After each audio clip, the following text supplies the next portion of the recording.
Okay. Hello, everyone. Hello. Hey, guys. It is Saturday, March 16th, and it is Sub-Saturday. Hello, Chess Bay. Hello, Hop in the DeLorean. Hello, Zazumas. Crazy Coffee Man, Chess Wind. All right. I've never actually done this where I'm streaming from my usual setup, but I'm streaming to the Chess Twitch channel. So just give me a shout out. Let me know that everything's okay. I think it is. We did a little test run right beforehand. So I'm ready to rock. 3 hours of 5+0 Blitz. And Chess Bay, thank you for subscribing. 18 months, says 2 kids, John. I think this means you're the father. What does that mean? 2 kids? I think this means you're the father. Oh, 18 months, of course. Yeah, the double Twitch baby. All right, thank you so much, Chess Bay. So, if you are new to Sub Saturday, and this is a relatively new thing on Chess.com, so some of you may not be familiar with it, but we are playing subscribers. I am playing subscribers to the Chess.com Twitch. So, you got to be a sub to get a game. And you can challenge me on Chess.com. You can use, what direction would it be? Over here, right there. /play fin090550 in the Chess.com live server. So also Mubot just sent a link there. You can use that to challenge. I will be taking a look at the queue. Let's see how many challenges we already have. Okay. And we're going to be doing this for 3 hours. A shout out to Crazy Coffee Man, by the way. He read my mind. I got my coffee,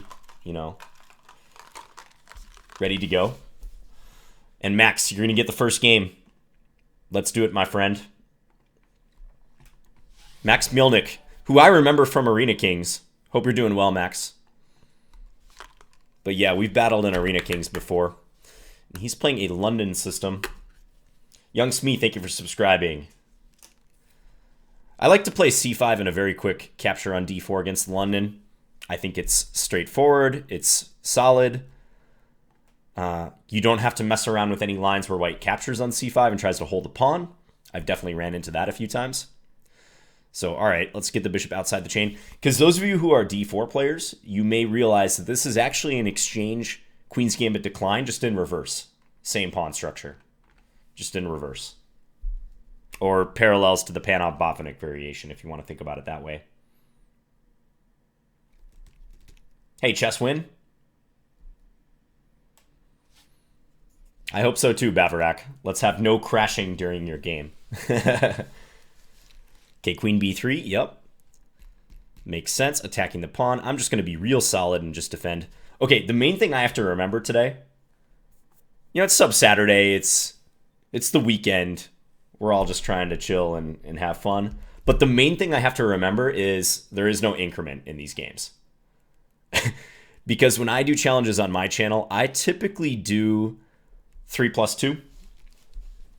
And I'll spend a good 2 or 2.5 minutes just babbling and talking with the chat. And then I realize I have 30 seconds left and I have to try to win.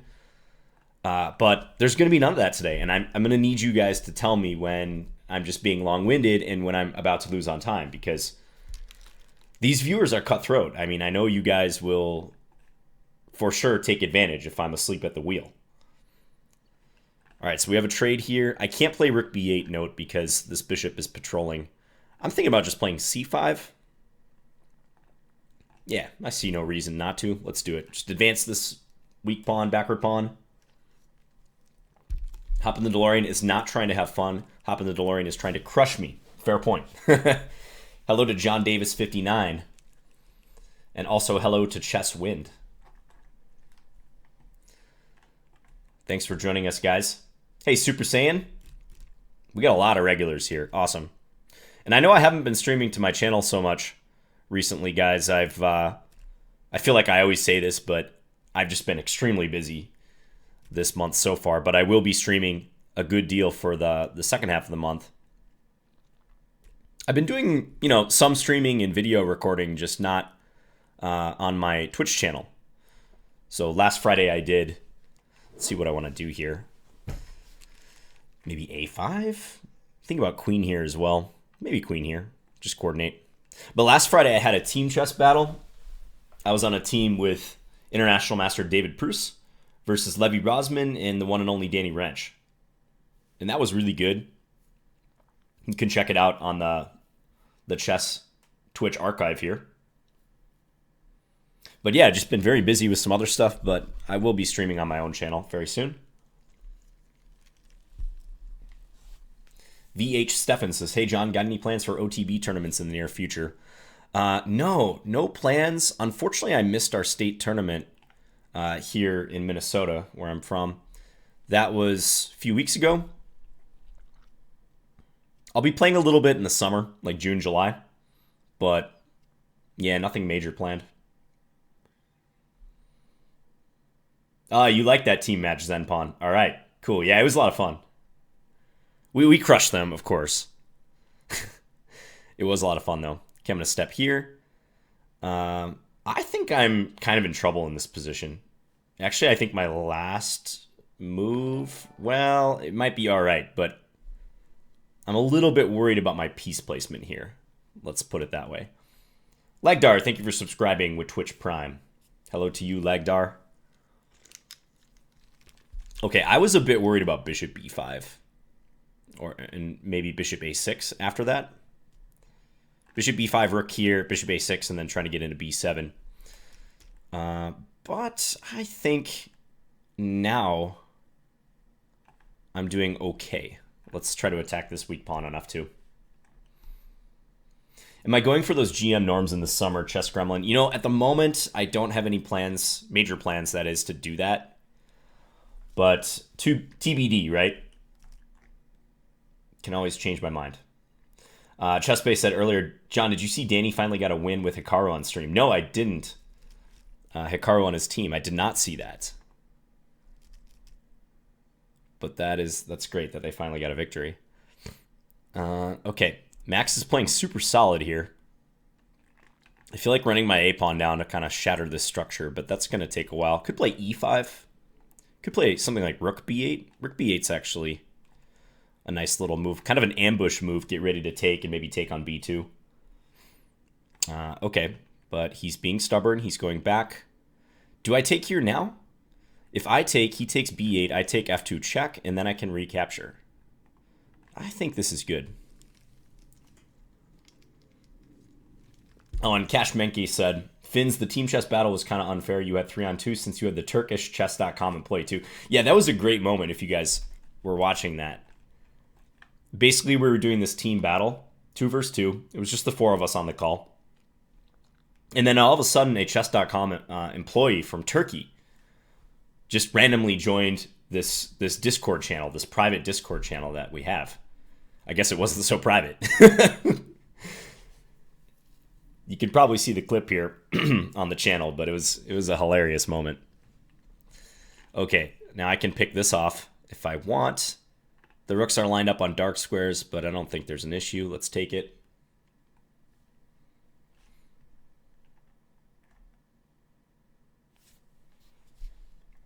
Hey, Mike the Wop. Good to have you here. And thanks, Chess Gremlin. Glad you like those climbing the rating ladder videos. Okay, bishop c1. Up 2 pawns here. I can take this, but then there's a removal of the defender idea. Rook takes e4, so no reason to be greedy. My eye is also drawn to this move to try to deflect the rook and then take here, but it's totally unnecessary. Maybe this. Just go and attack the bishop. Kind of like keeping my rooks on the attacking here, so let's play this move. Also, in a situation like this, I have my king, for the moment, safe on the back rank, but it's a good idea to play h6 or maybe h5 just to give the king an escape route. What about rook takes e4 and bishop e5? Yeah, that was a possibility, but I don't think it would win anything for white h-sing. It would probably just amount to a trade, kind of a fancy trade. Okay, maybe here, this move? Step over, attack the bishop, but assuming white plays something like rook b1, I think I am going to take the opportunity to go h6. Yeah, see, now there's a back rank mate threat. Let's not fall for that. Let's just make some room for our king to escape. Hello, Norwegian chess giant. Greetings to you.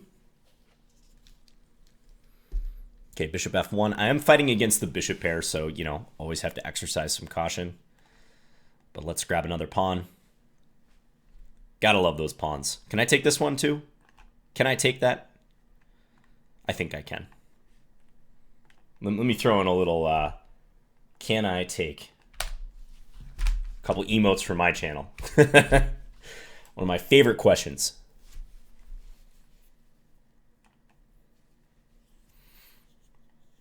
So now I'm hitting the rook here. Also thinking about a mating idea. Bishop e4, rook h2, rook h1 mate. This is looking nice. Kind of spoils that, but do I have a check? Okay, let's give a check first just to see where he steps. I think he's going to step to f1. Head out this direction.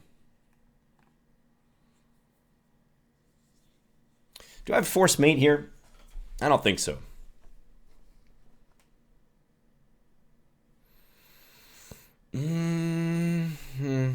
Let's just go here. Try to threaten this. Now he has to go back to g1 with the king.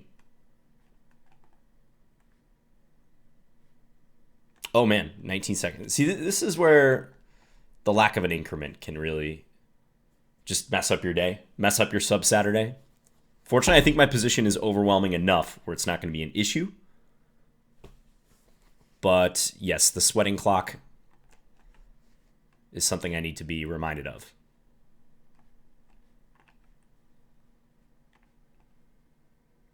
Okay, now we're going to get this in.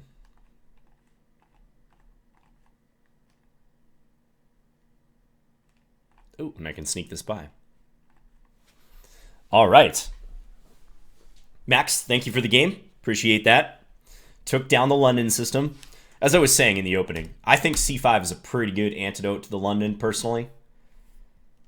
It's what I almost always play if the game starts with d4, d5.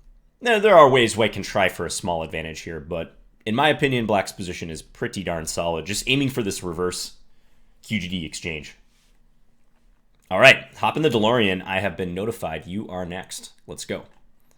And once again, if you're challenging me, I'm only taking games with subs to the channel here, the Chess Twitch channel.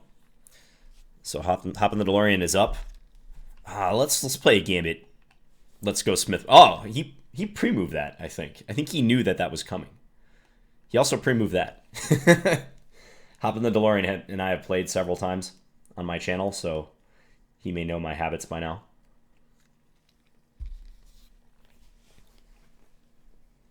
Yeah, time warning. That's right, Bavarak.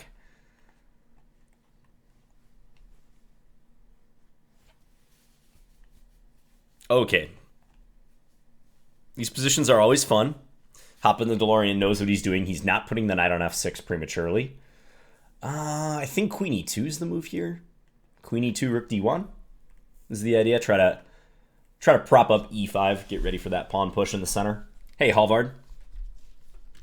We got the Norwegians in the chat today. Good stuff.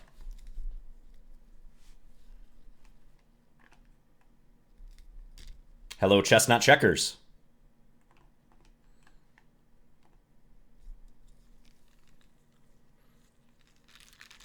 I have to ration this coffee. This coffee needs to last me the next 3 hours. I also have tea. I'm like double fisting my caffeinated drinks here. So, you know. And Gannick Chess, thank you for the raid of 116. That is a healthy raid right there. Gannick Chess. I don't know who Gannick Chess is, but hey, appreciate you bringing the viewers. Hope you're having a good weekend.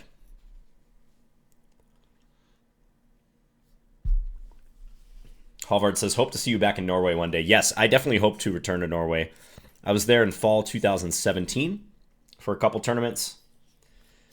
It was a great trip. Love that country. Take or bishop g5? Both are good.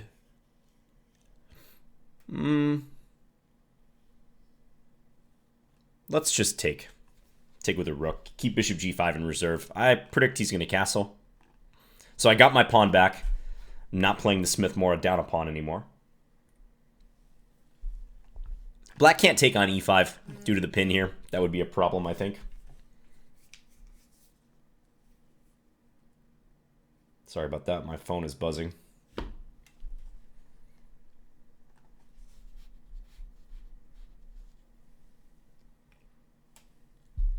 Yeah, I also met Norwegian chess giant on that trip, actually.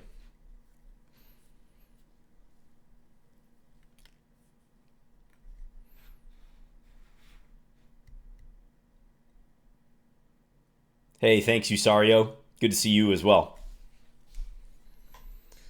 Hop in the DeLorean is tanking here. I think he probably should just castle. I think he needs to get that king to safety. And I'm considering bishop g5 at that point. Maybe just bishop f4 too. Ooh, queen c7. Okay, my eye is immediately drawn towards this, and then a sacrificial idea. Yeah, let's jump with the knight just to see where the queen goes first. Keep our options open, but I might go bombs away here.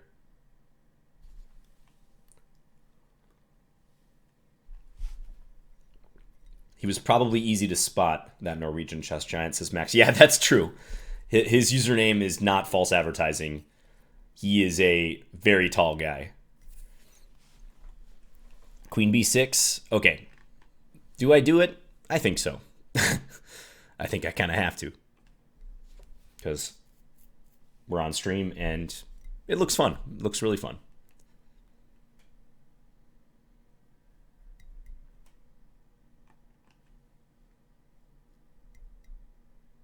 Thank you, Joe Bruin.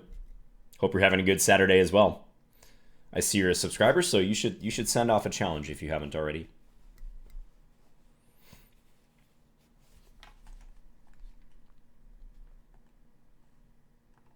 Always sack, that's right. Going to Sacktown here.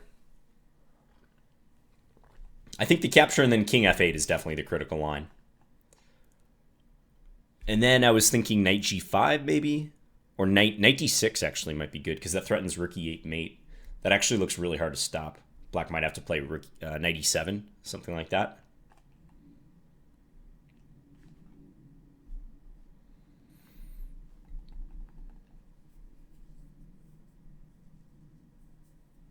Stream have to sack. It's required chess streaming law, yes.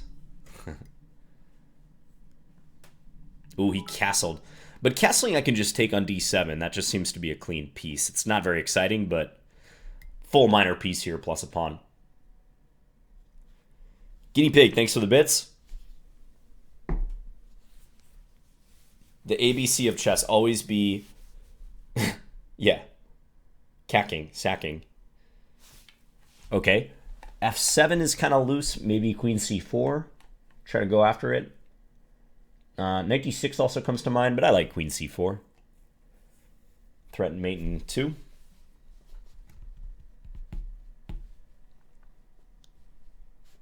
Might require him to go back to f8 or block on e7. Time becoming a big factor for Hop in the DeLorean as well. Ooh. I announced checkmate in 1.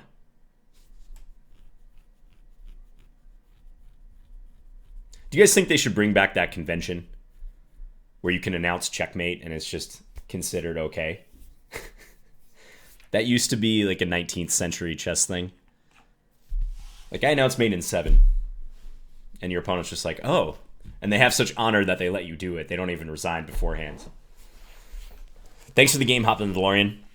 So I would say g6 was already a step in the wrong direction for you. I don't know the theory so well in this line, but I think you need to play something like a6, which is a very useful move controlling b5. And then if rook d1, playing queen c7, getting out of the way of e5 ideas, and trying to play bishop e7. I haven't seen too many games where black can successfully play g6, bishop g7, and leave d6 kind of weak. Yeah, I agree with what Halvard just said. He said g6 is never correct in the Morra. I don't know about that. There's probably some cases where it is, but yeah, it's pretty few and far between if there is. Maybe like a 1 out of every 100 positions it might be a correct So that's what I would do. I mean, personally, when I combat the Mora, I usually don't take the pawn because I think this gambit's pretty good. Like, taking is the computer-approved thing to do, but I talk a lot on my channel about putting yourself in the mindset of your opponent. If they're playing the Smith Mora, I think a lot of times like they enjoy these tactical lines and they want to go into this sharp theory. But if you play a move like d3, which is a fine way to decline the gambit, or knight f6, transposing to the c3 Sicilian, the Alapin Sicilian after this, that's a pretty good solution too. Very frustrating to them. So thank you, Hop in the DeLorean. I should also mention, after I sacked on e6, you didn't take it, but I think that's got to be the critical line. Taking and then probably king f8, because if you step here or here, I'm going to have something like, if you go to f7, I have knight g5. If you go to d8, I have bishop g5, which is deadly. So this is, I think, by process of elimination, the only move. And it may be bad for black. Like, I was thinking this now to threaten mate. But almost feels like the only move after bishop takes e6. All right, so thank you for the game. Cash Menke is next. Let's get our queue going here. All right. So there's a couple other challenges. I'm just checking the... Okay, so Young Smee and Lagdar, even though I'm skipping over you for now. Lagdar's next, then Chestnut Checkers, and then Young Smee. So hold tight. Okay, Cash is 2038. Solid rating right there. And he's playing the Grob. Okay. What do I want to do against the Grob? Well, let's start with d5 and threaten bishop takes g4. Now, they usually say don't take the pawn.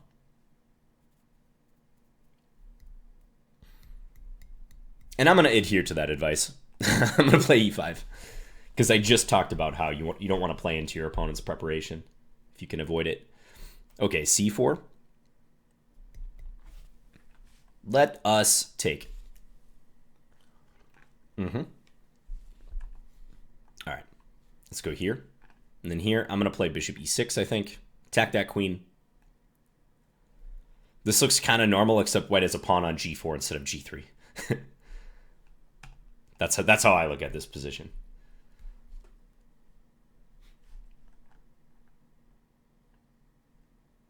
Icelandic Gambit says, I usually assume someone playing the Sicilian against me is better at tactics than I am, so I just play quiet, solid stuff. Yeah, I mean, there's definitely some wisdom to that. Although, you shouldn't... I think I'm just going to take this. You might go queen e4, but then I can play knight f6, queen takes e5, bishop e7, I get a lot of development. But you shouldn't tell yourself that you're bad at certain phases of the game necessarily, because that may negatively influence your play in the future. Like, if you tell yourself you're bad at tactics, then you might be playing too safe, too defensive, and that could backfire. Because a good chess player, you got to have a little bit of everything. But I think from a preparation standpoint, it does make sense to consider those things. Okay, let's castle. So it's equal material, but white has spent a lot of time with his queen. So he's made 1, 2, 3, 4, 5 queen moves in the first 9 moves.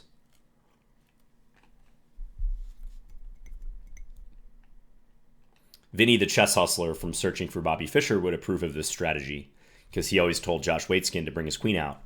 But Bruce Pandolfini would not.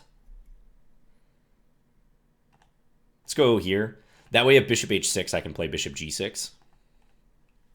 I will say, even though white spent a lot of time moving his queen, I don't think it's going to be particularly easy to attack white because there's no pawn tension here, and there's not too many open lines and diagonals that I can capitalize on, at least. So I think I'm at least equal here, but it's not like white's position is that bad. Is that a tiny chess piece in front of the camera or a massive one at the back of the room? That is a fairly large king. I can grab it.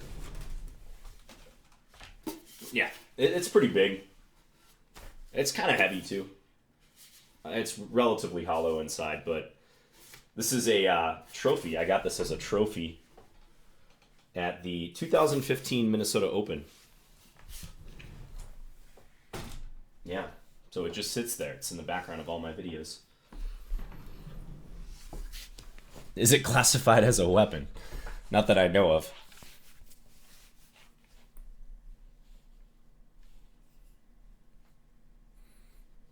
Okay, Kashmenki is just baffled by bishop f5. He doesn't know what to do. Okay, he responds with a calm move. Bishop to d2. I'm really tempted to do this and then sack on d3. But I think he's going to castle this way. But maybe I don't care. Maybe I just play b5 and start throwing my pieces at him.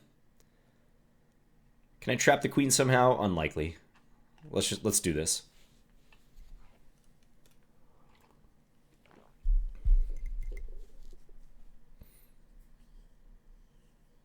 Have I named it? No, I haven't named that big king.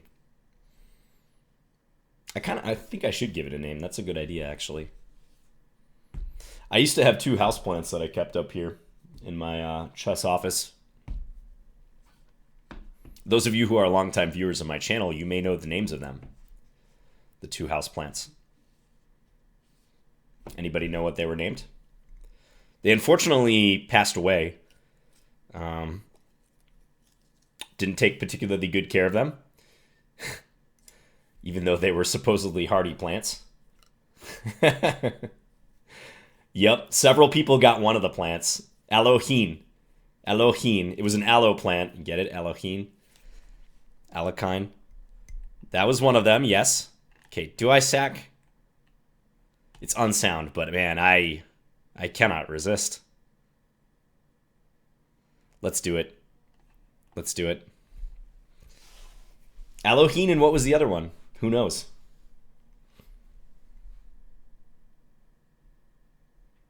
Am I allowed to give away a 1-month diamond? I want to give a 1-month diamond to someone who knows this other one.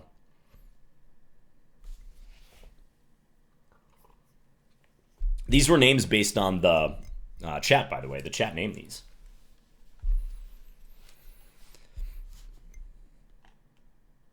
Let's take. I'm a little worried about this, but I think I can play knight h5 or knight e8 if I have to. I get 3 pawns. White's king looks a little messed up. I have queen d3. Lagdar, yes, you are correct. Lagdar got it. Are you a diamond already, Lagdar? You are not. Okay, I'll try to hook you up with a diamond, 1-month diamond. Planty McPlantface. That is the answer. Okay, let's give this a check. He's preparing an ambush down the file, so I got to be wary of that, but let's give a check first.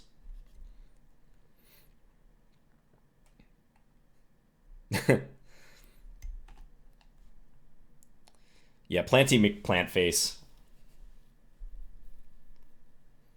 In homage to Bodie McBoatface, which I think is like a Scottish vessel. Irish, maybe? Okay, now I could play a solid move. I could play something like g6. That may be the wisest thing to do here. I think I'm going to do that. Just so I don't get mated. And then I want to bring the rook over and try to attack.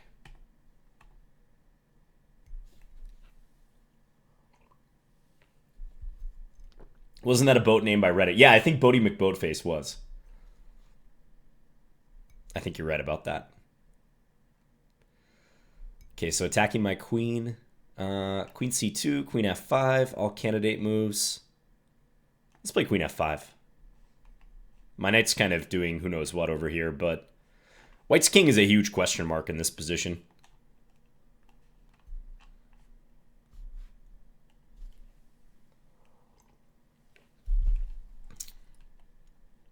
Yeah, hitting the knight, getting ready for potential tactics. Knight a4 now, maybe? I knew this knight would prove useful somehow. Okay, if I take... He's going to take with the rook. Really want to go do something crazy, too. I'll maybe just take this way. Because if he takes with the queen, then I wheel back with the knight, and then I win the queen. So, okay, this is looking good. Now I could go here. Take, take. That looks fine. King's very safe. Kashmenki getting low on time. Let's capture.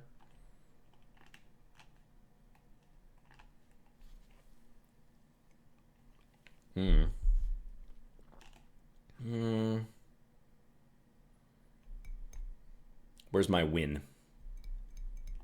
Let's check down here.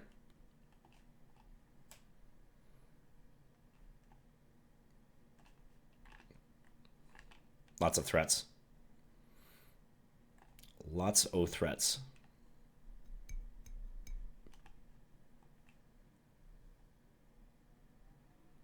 Okay. Cash Mankey, thank you for the game. You bravely played the Grob. I've always been tempted to play bishop takes g4 here. Bishop takes g4, c4, and go into this stuff. What was the line I was looking at? I think there's a line that goes takes, bishop takes b7, knight d7, and you just try to sack the exchange. I think I've tried to play this a couple times without too much success. There's also a line that the computer likes here that I'm failing to remember. I think it might be just c6 or e6 in this position. And even though white pops the queen out to b3 soon and tries to attack these pawns, the engine thinks it's just fine. What else do I want to mention about this? Oh yeah, the sack on d3. I don't think it's sound because I'm really only attacking with the knight for now. I feel like white can probably consolidate here, but it looked interesting. You were running a bit low on time, so I thought, you know what, let's just take the initiative. Usually a good idea. Probably rook g1 is the move that really got you in trouble. Because I think when I play queen d3 and you have to go back towards the center, that's problematic. But it's not simple here. I mean, maybe moving your knight. Maybe knight h4 or something. No, knight h4 drops this bishop. Never mind. Yeah, not simple. Maybe king e2. But even then, king e2 instead of king f1, I take on b2, and this is a problem. All right, Legdar, you are up. Thanks again, Cash, for the game. Legdar, who knew about planting McPlantface. Let's play b3. Let's play the Hikaru Nakamura special. b3, logical. Okay, e3.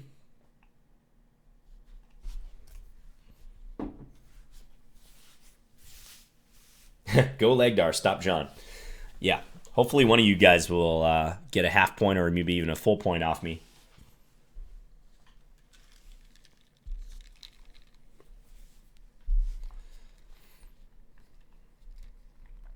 Ooh, I think I can take that. I love my pawns. Gotta watch out for stuff like queen d5 here, but I think knight f3 is fine. I believe I've had this exact position before, actually. And white maintains the pawn. Although black with the two bishops, you know, you gotta be kind of careful.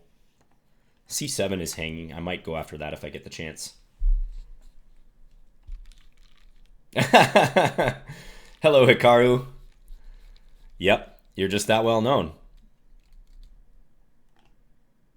Everybody's imitating you. Everybody's getting in on it. Should I take or play knight c3, gain a tempo?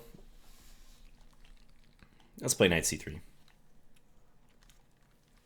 I don't want to give up both of my bishops. Maybe trade off one.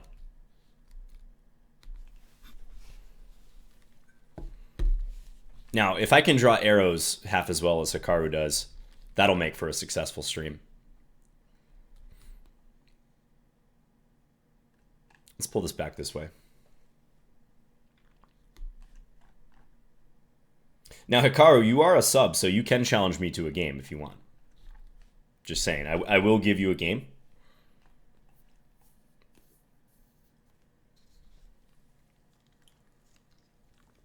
I'm sure the chat would love to see that. Okay, let's take this way. Let's try to open the F file.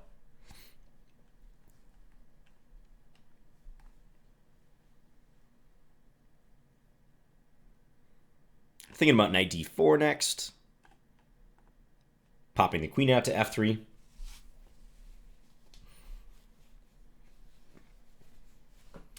Ah, okay. Are you out and about? Celebrating St. Patty's Day?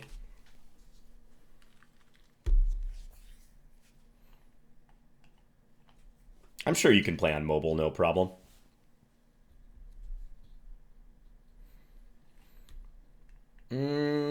Normally I would play queen f4 and be boring, but because I'm on sub Saturday with you guys, I'm going to try to keep queens on board.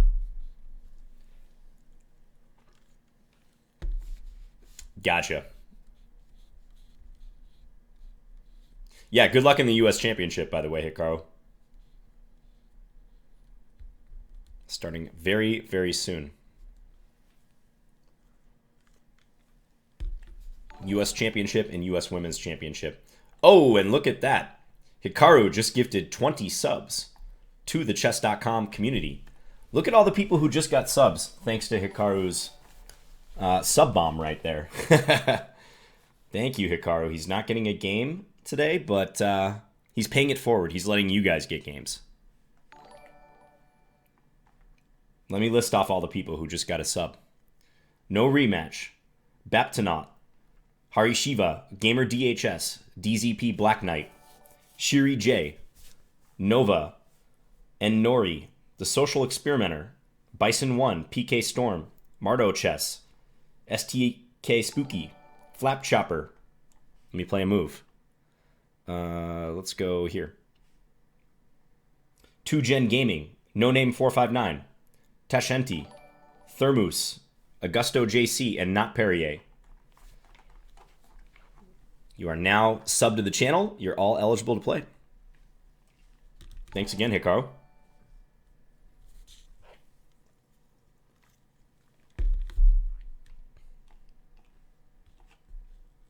And Hikaru, while you're here, how was your team chess match with Danny? We heard that you guys actually succeeded in winning a game. Some people were surprised by that. Ooh, this is not a successful allowance that Black just made me. That just gave me this fork. Take G7. Take G7 is kind of fun. Let's do it. More fun. And then win F6 with check and try to lift the rook. Hikaru says, we outplayed Maxime and Kevin. Surprisingly, you should do a video on game 2 for YouTube. Very instructional. Maybe that's the game that people are referring to. Danny did a sick victory dab. Yeah, that sounds about right.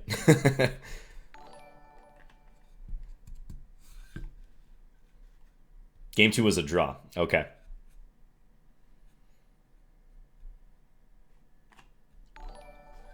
Missed Hikaru killing a Grob. Yeah, Hikaru also played the Grob in the Pro Chess League last week. Okay, Lagdar is resorting to very desperate moves, unfortunately for him. But I can't blame him. Rook G5 was a pretty big threat there. But now the other rook's coming. Ooh, but not if he allows checkmate in 1. Lagdar, thank you for the game. Hey, you know, you play B3, and Hikaru appears and gifts 20 subs to the Chess.com Twitch channel. Can't beat that. Yeah, so Lagdar, the way you play the opening is fine. There's quite a bit of theory in this position here. You can play D6. Black can play Bishop D6. Has been trendy for a while. Personally, I actually think I would play A6 here just to stop Bishop B5. That seems like a pretty good idea to cross White's plans. I will tell you guys what I like to do against B3. I just like playing D5.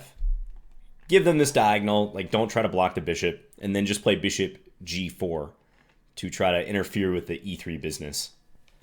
I don't know. I just like this system against the Nimzo Larsen. But yeah, Lagdar, gotta be aware of the threat against the E5 pawn in conjunction with this Bishop B5 move, trying to create this threat of taking the knight and taking here.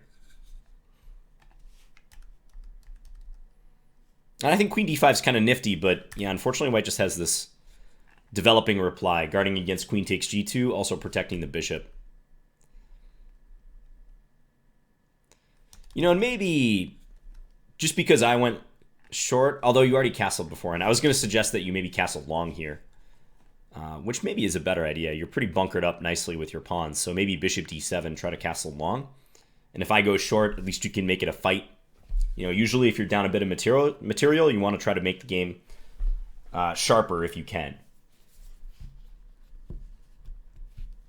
Okay, thanks for the game.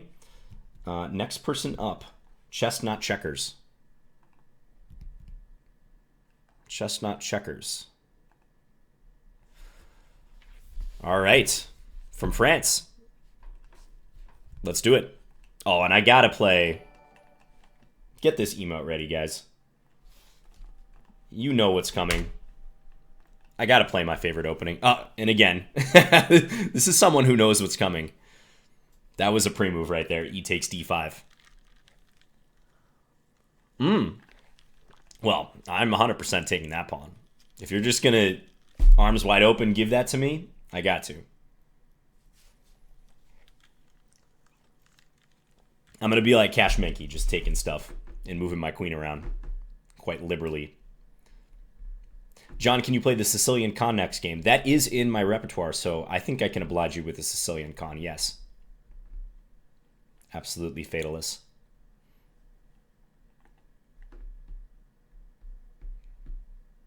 Some of you guys may not know. I don't know if Hikaru's still here and if he remembers this, but I actually assisted Hikaru with some preparation in the Scandi one time. A very, very long time ago. It was a game he played against Grandmaster Nick DeFermian. Let me look this up so I can get it right. Like 2003 or 2004? No, even before that. No. Wait. Man, the years just blend together after a while.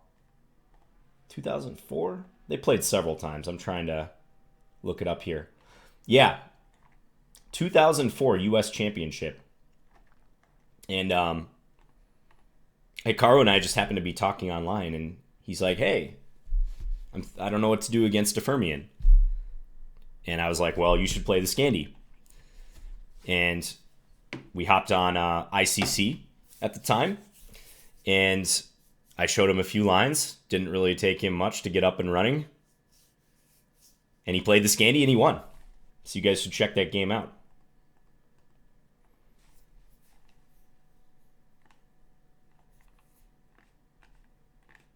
For the record, that's the only time I've assisted Hikaru with preparation. But makes for a nice little story.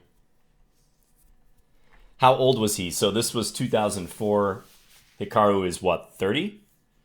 30 years old? And I was, how old was I at the time?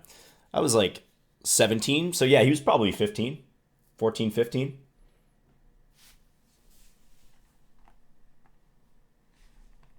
Oh, this is not going to end well for Chess Not Checkers because I can take this with check. He was trying to attack my queen. One thing I tell people, though, you got to be careful about in-between moves. I think lower-rated players, chess amateurs, they rely on in-between moves too often. You got to be very certain that they work if you're going to do them because you're giving the opponent the jump. Tactical position, in-between move, it may backfire. All right. Well, thank you for the game, Chess Not Checkers. Yeah, I cannot recommend Bishop E2. I mean, it's waving the red cloth in front of the bull, but I don't think you're going to be a successful matador with that move. I just think black's better after this. Kingside kind of gets wrecked.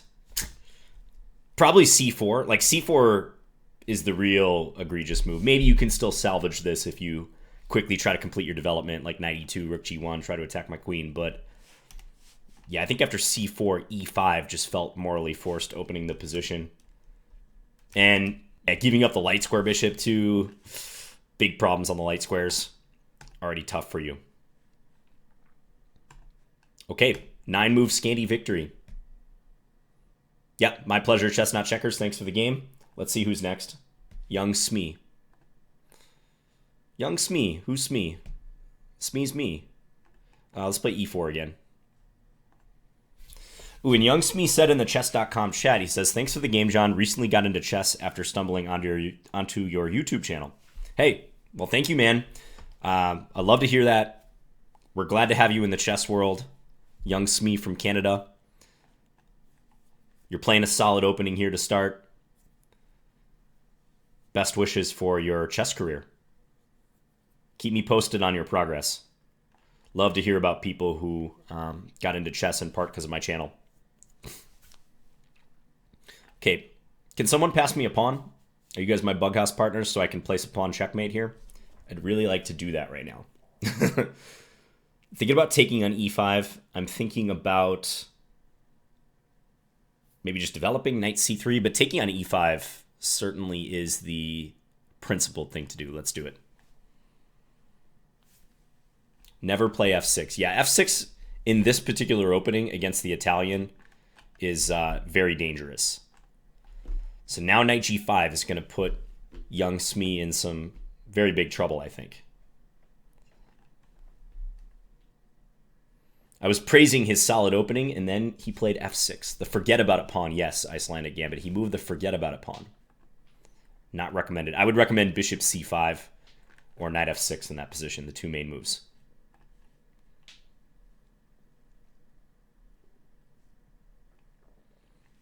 In Media wants coaching. All right. We could talk about that, certainly. I do a lot of chess coaching. I do have a waiting list going at the moment, but always happy to talk to people about it.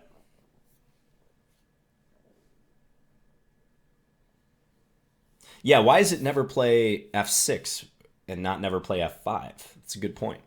Minecraft Online. Okay, d5. So he saw the idea. He saw the pressure against f7. He's trying to interfere with it. Kind of tempted to play queen f3 and give the bishop. Seems excessively risky for almost no gain. But I could also just take. Queen f3 takes. Queen f7 check here. There's no mate. Let's just take the pawn.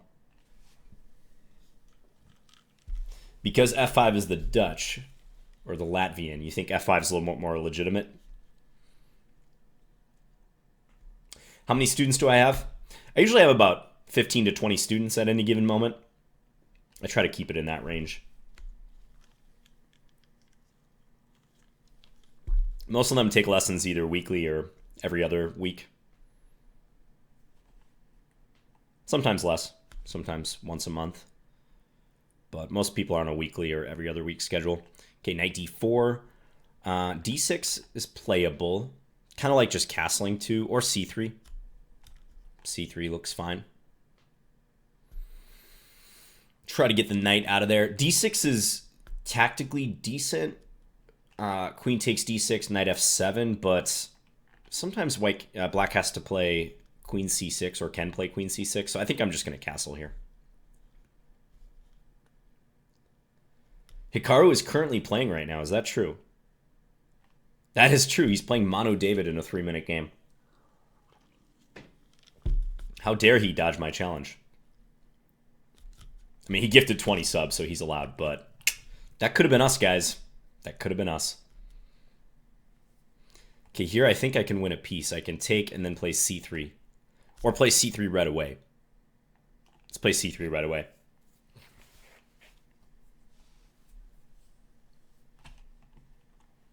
Oh, cool. Offbeat Mechanic. I didn't know that Eric had published that, actually. Cool. I'll have to check that out. Glad you liked the interview, though. Okay, knight back. That might be a good defense.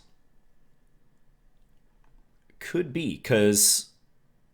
Well, I guess it still loses a piece, but... He's trying to attack the knight here.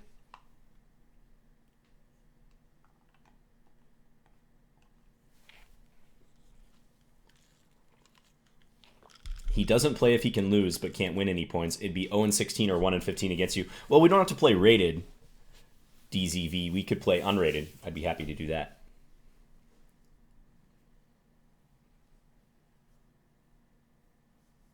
That's a good amount of students. Yeah, it definitely keeps me busy. I like it. For those of you who are teachers, probably in a lot of different things, but in chess, I mean, I think managing how many students you have is important. It's a nice problem to have because if you're thinking of adding lots of students, I mean, that means you have good demand for your teaching. But yeah, I've personally found 15 to 20 is about right.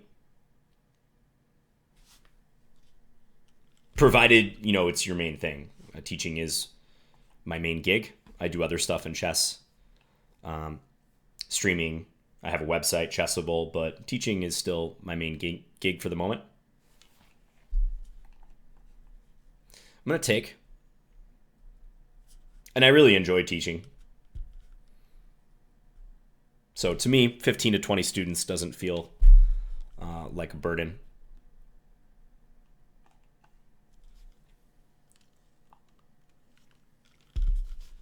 Do I give homework to my students? Yes, I do. I do indeed. I think that's very important. Having them work on things in between the lesson gives you good feedback. Also just tells you if they're on track and capable of spending the necessary time to get better at chess. Okay, I could give a check here, but black will play king e7. There's also this I could take at any moment. Thinking maybe take and then transfer the bishop to e4 and into g6, but Okay, this rook is actually looking trapped, nearly trapped. Can I trap it somehow? This is defended, so he can't take. He has to play rook e2. And then I have knight g3, I guess. Interesting. So 2 backward moves, bishop b3 and knight g3, allow me to trap the rook. All of these squares are going to be covered. I'll have to sack his rook for the bishop.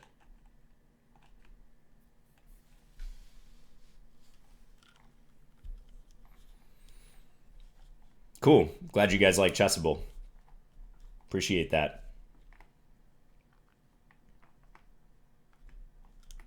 Oh, you saw my video on the Ding Loren game, Spearmint?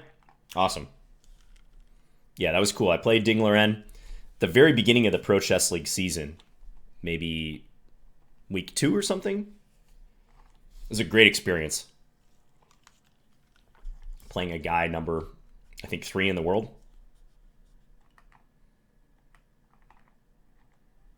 I'm also going to make a video on one of my most recent games from the Pro Chess League in the Battle Royale. I was fortunate to win Game of the Week for it against Vinesh Ravuri. I'm going to make a video on that coming out very soon, so stay tuned. Young Smee, thank you for the game, if you're just rejoining us here. So I was saying, well, a lot of people were parroting the Ben Feingold advice, never play f6. It is dangerous against bishop c4. You should not play it. Generally in e4, e5 openings, f6 is not a move you want to play. For instance, on move 2, if you play it, white can play knight takes e5, which is known to be essentially winning for white. So I would recommend playing bishop c5 here. This is the move I usually recommend to people. Developing, you rule out knight g5, because the reason why a lot of people play f6, or h6 even, is that they've been burned by knight g5 a lot in this line, with white quickly ganging up on f7. So it's understandable, but you can't afford to play a pawn move, especially a pawn move that doesn't really help you too much that early in the game. So bishop c5 is better, because if I play knight g5 now, you can still take it with the queen. So no knight g5 to worry about. You're contributing to your development. Let's say white just castles or plays some normal move. You can play knight f6. And now if I go knight g5, attacking f7, you can defend by castling. And you can hold on to this guy. You shouldn't fear this exchange, because white's trading off 2 of their most active pieces. Really, they're only 2 active pieces for a rook and a pawn. White's not even gaining anything from that trade. This is known to work out well for the side receiving the 2 minor pieces. Photo Chess, thank you for the raid of 33. Appreciate that. Let's get another challenge in here. Go the Savage. Go the Savage, all caps username. Let's do it. Let's throw down. I'm going to play Open Sicilian this time. Which team do I like in the PCL, asked Gogo. Obviously the Minnesota Blizzard. Shout out to my Minnesota Blizzard. That's the team I play for. That's the team I rep. We finished number 1 in our division by virtue of our Battle Royale performance last week. Or actually this week, technically. So we seized the number 1 spot in the Pacific Division. We're hyped for the playoffs. We're playing on Tuesday, this Tuesday, March 19th, against the Australia Kangaroos. Team from Down Under. Which I think is great, because it's their summertime right now, right? Well, I guess the seasons are shifting a little bit. So, well, we've been mired in a particularly brutal winter here in Minnesota. We're playing, our weather opposite.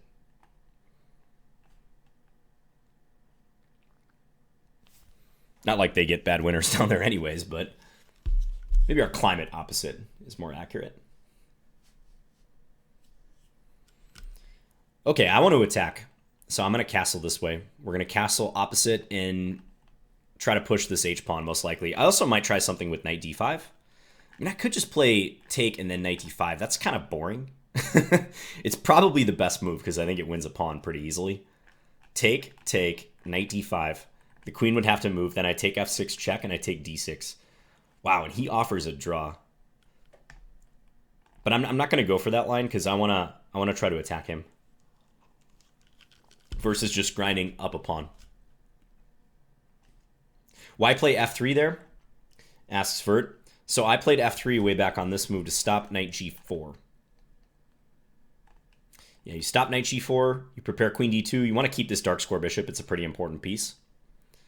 All right, now let's continue with h5. You don't mind sacrificing this pawn in this line. If knight takes h5, you swap, you play g4, you get your queen into h6. I might be able to demonstrate this in the game. Okay, now let's get this.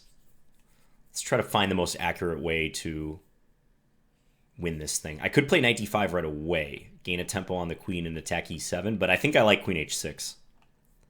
Another good tip for you guys, knights on squares that are traditionally fianchetto squares for the bishop, almost always poorly placed. You don't really want to fianchetto a knight. It doesn't have great mobility there. And in this case, it's going to be super hard for black to defend h7. If the knight goes back to h5, I can play g4 and kick it out. And then if knight f6, maybe then I'll play knight d5.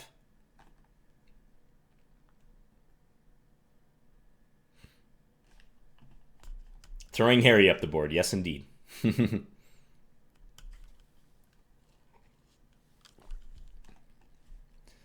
Emmett Smat says, John, how often do you stream on your own Twitch channel? I basically run out of your YouTube videos to watch and need more of your content. Hey, if you've ran out of YouTube videos that I posted, that's impressive because I've posted over 1,500 videos, I think. So, very impressive. Thank you for watching. Yeah, my Twitch streaming is more sporadic. And I'm trying to remove the defender here, by the way, guys. I'm trying to remove the defender of h7. My Twitch streaming really depends on my schedule. So, yeah, I don't have a strict stream schedule. I mostly stream in the evenings, U.S. Central Time. Sometimes pretty late at night, which I know isn't the most friendly time for people. Okay, and Gogo the Savage resigned. So I think after black takes on h5, black's in big trouble. I think just losing, actually, because... Oh, and maybe I missed even more brutal way to end things. Nah. Okay. I was thinking I could do this, maybe, and then queen g5, but there is e5 here, is one defense. Also, black might be able to take on d4. But this attacking operation, throwing the h-pawn down the board, trading the bishops, and then going and attacking h7, often in conjunction with g4, very common in the dragon. And Gogo's counterplay on the queen side was just not there, wasn't in time. So I think it would have been a wise idea after h4 to play a move like h5. Just to stop me from playing h5. A lot of times you don't want to touch the pawns around your king too much if you're defending against a pawn storm, but this is one exception. White can still try to batter through here with g4. Also, I still have this option, which is kind of the standard thing to do here. I was mentioning this line, so let's say the queen moves, trade, and then take d6. Like, this is probably what the computer would recommend I do a couple of moves ago. So, yeah, usually you don't want to put the queen there, especially if it allows bishop takes f6. Even the trade on d4, not so great for black. Usually black plays bishop d7 and then rook c8 or rook b8. But thanks for the game, Gogo. Who's up next here? Benny. Benny's up next. Benny and the Jets. Okay. c4. I'll play e5. I'll play the King's English. Benny the Jet Rodriguez.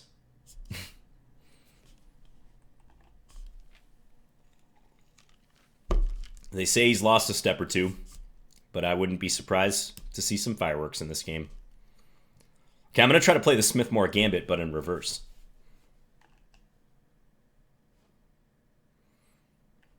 Bishop c5. Now, when I see this move, I just want to drop a knight on d3. I just want to get the knight in, force the king to move. Oh, did I miss a challenge? I have a queue going that I'm referring to that Zazumas is feeding me. So Zazumas told me Benny, but no worries. We'll be here for a while. We're only 1 hour into this thing. Okay, take. Now take with a bishop? Probably. Could take with a queen as well, and if queen takes, maybe knight c2 then. But taking with the bishop seems to keep more tension. Oh no, did I blunder though? I might have blundered. But it's not too bad. I don't think it's terrible. Queen a4 check is possible though. Oh yeah, missed Titled Tuesday. Yeah, that's true. I didn't play Titled Tuesday this month. You always got to watch that pesky queen a4 move. But if white wants to capitalize, he's going to have to give me his light square bishop. And I'm going to get some development out of this.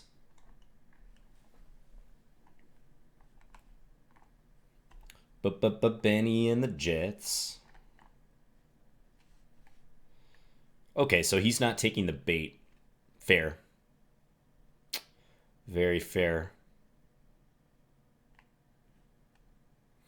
Let's pull it back.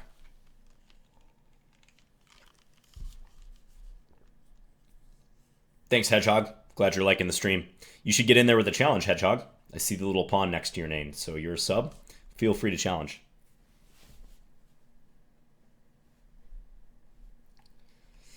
Yeah, he's kind of facing this dilemma whether to take. I think he's correct not to take, though. Let's play bishop here. This is a good move. I'm still going to play bishop here. I'm a little worried about a certain reply, though. Not with your rating? Okay, fair enough, Hedgehog. We'll let you off the hook for now. Okay, no fear about the discovery. I have a bad position here, guys. This is just a pretty suspect position, if I do say so.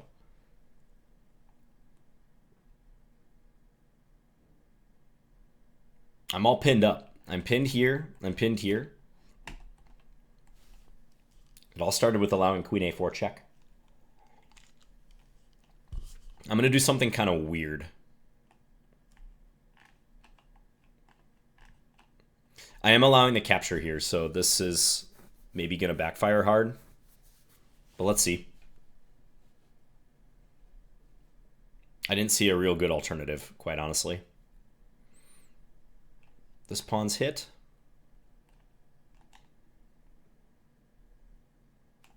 Okay. Don't hurt me. If bishop e4, I can play f5. That's my ambush move I'm relying on.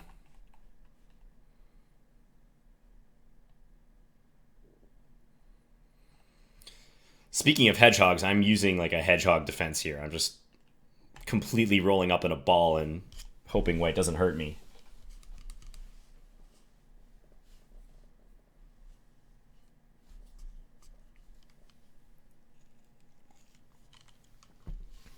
Okay, let's try to get Benny in time pressure so we can get back in the game. A time-honored strategy in chess.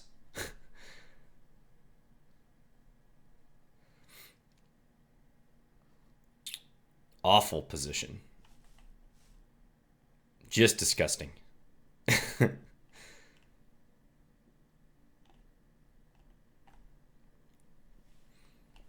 I don't mind if he takes this. At least then I get to activate a little bit. Rook b8, maybe take b2. Hey, Blinkos.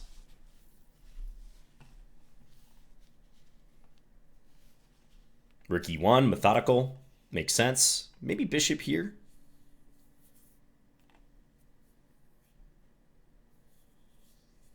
I need to do something with that bishop. If he trades, at least I can dream of putting a knight on f3.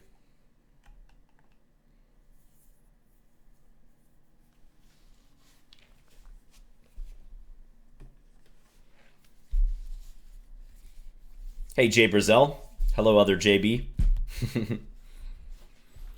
Ooh, okay. let's think here. So if I take, and he takes, and I give a check, like this. There's so many moves to spoil my fun, like knight d5, for instance.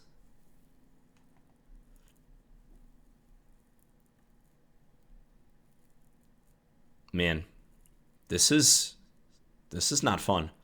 But maybe... Okay, let's go here.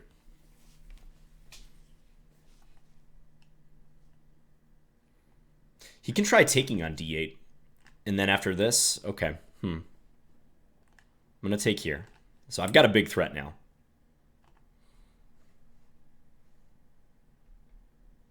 We've created a threat.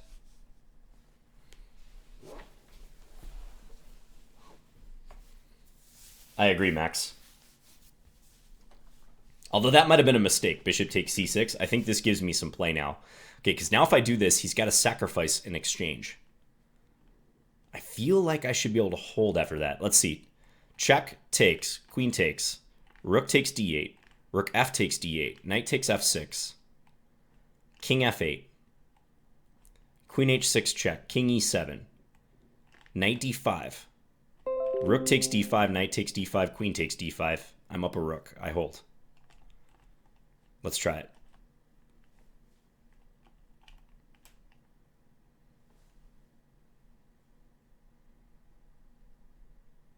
That was my best Hikaru impression. As far as the arrows go.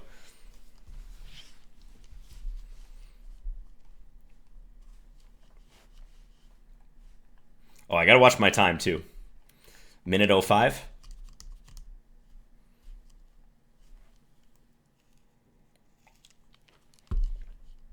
Rook d6. Okay, I wasn't anticipating that, but makes sense. Put the pressure. What about this now? We got to go on the counterattack. Best form of defense, counterattack.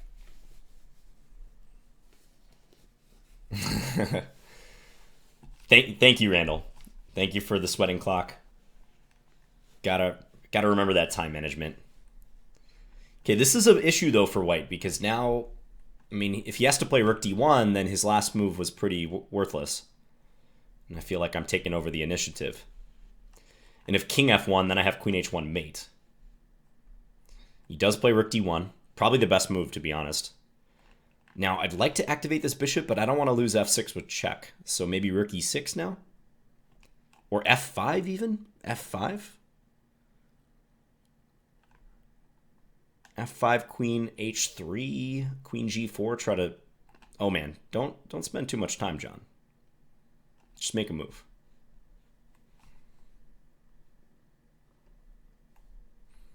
Knight f6, I'm going to take it. Okay, now he plays that.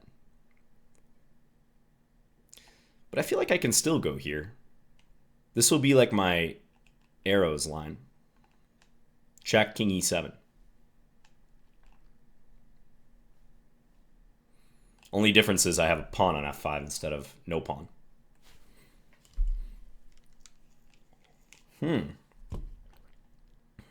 Okay. 18 seconds. This is like the arrows line. Up a rook, just like I told you guys. But not up on the clock.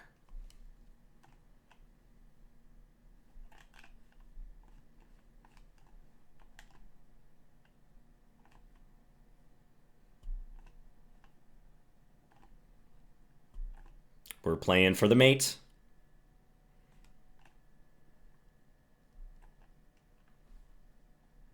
If I can get it in. Oh, man. Okay, move, John. A little too casual, John.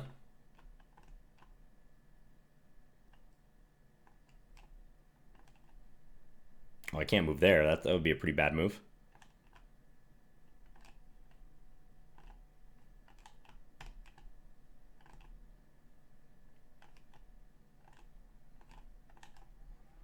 Whew. Okay. Benny, good game. Very good game. That was the hardest 0 rating points I've ever earned. So thank you. GG, yep. Yeah, you notice queen a4 check in the opening, and that really hurt me. I got too fancy here with bishop takes d4. I should play queen takes d4, and I think black is better after that because my development looks really good and the knight is a problem, but you're still in the game. It's fine. Yeah, I thought you were doing great. I thought you were really just punishing me up until maybe right here. Took on, or sorry, okay, knight h5 even is probably fine. Probably here you should just play something like knight d5. You might even have something more forcing with rook takes here, but I wouldn't risk it because of knight f3 issues. But I think if you play something like knight d5 and just keep your light square bishop, you have a real good chance to just end my resistance. Ganging up on f6. I'm pinned here, so you can try to sneak in f4 at some point. So you were looking good. And then time scramble after that. I thought you might get me on the clock for a second. Whoops. Don't want to go to the analysis mode. But thanks for the game. All right, guys, I got to run to the bathroom, and then Chess Gremlin is up next. I'll be right back. Give me like 2 minutes.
All right.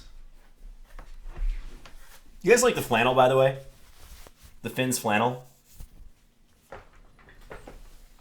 I hope you guys appreciate that look. Quintessential winter look. So we have Chess Gremlin next. Let's do it, my friend. Where is Chess Gremlin? I don't see Chess Gremlin. Who's next? Face Chess? Chess Gremlin, we're going to try to get you in if you're still there, but let's go with Face Chess next. 2009. I'm going to bust out my main opening, D4. The flannel is awesome, says Mate in China. All right, glad you like it. Flynn's flannel is fine. Thank you, Chess Bay.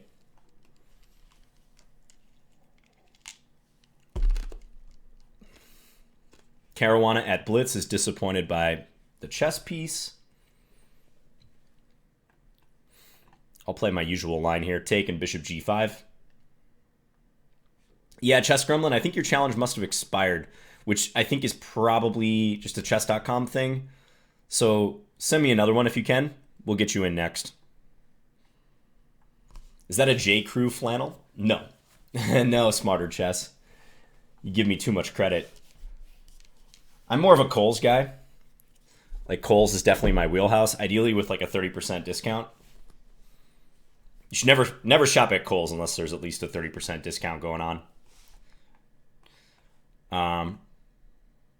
So this is almost certainly from Kohl's.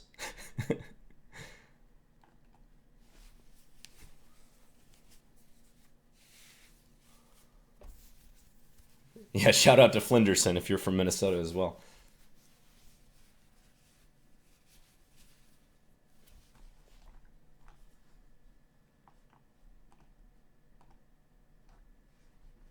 Yes, that is how it works, Horan. You're absolutely right about that. You got to play the game.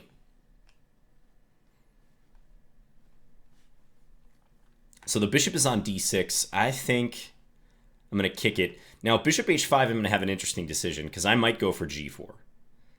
I think I will go for g4.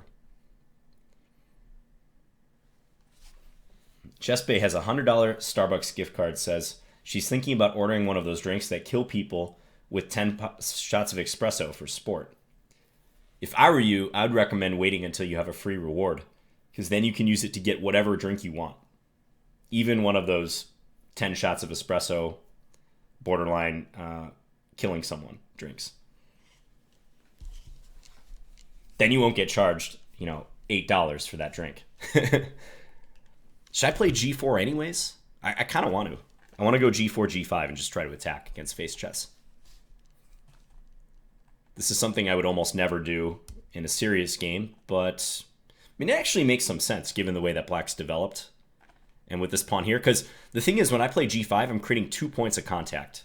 The knight and the pawn. And by necessity, something will open up. Either black will take me, and I can take with the knight, and I think bad stuff will happen on the g file or on h7, or black moves the knight, then I take h6, discovery. That looks really bad for black.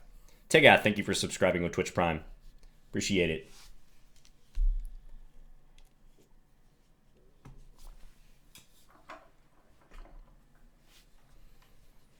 Okay, so black goes back here, but still I can do this. Unless there's a pin to worry about. I'm not going to worry about that. Black may move the knight, but I'm thinking just rook g1 if that happens. Knight e4. Knight e4 is not something I reckoned with. It's interesting. I could take twice. I think I kind of have to, actually. Knight e4 might be a good move. We'll see how this turns out. I mean, I guess if ever black takes here, and I really need to, I can drop my bishop back to g3 if there's some sort of pin issue. But for now, I'm going to try to defend this pawn on g5.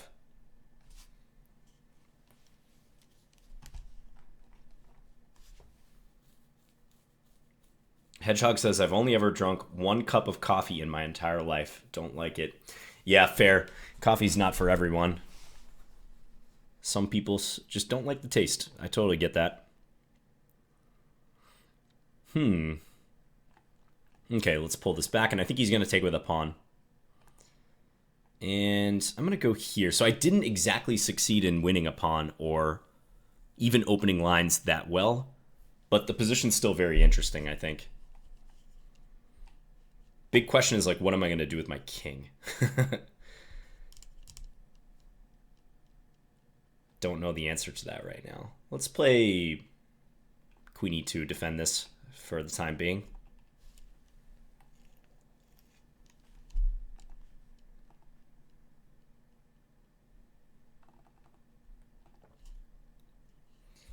Made in China wishes everything tasted like coffee, including my cereal. A lot of people, the only reason they wake up in the morning is for coffee. I can relate to that sometimes. Coffee is for the weak. Coffee is for closers, virus. Oh, there's a Chess.com coffee mug emote. I didn't know that. That's pretty cool. Okay, this move looks pretty ambitious. I'm skeptical of that move for black. Because when I take, opens up the file here. Yeah, I think this could turn out badly for black. Queen d3 now, or queen c2? Maybe queen c2. Queen c2, knight e5 is what I'm thinking. Let's do it. And if g6, actually bishop e5 is really strong. Okay, so he plays f5. Maybe I should have gone to d3. d3 might have been even better. But this is still looking very promising. Take is now a threat. And then queen h7. It's a tea mug. Okay, we can call it a tea mug.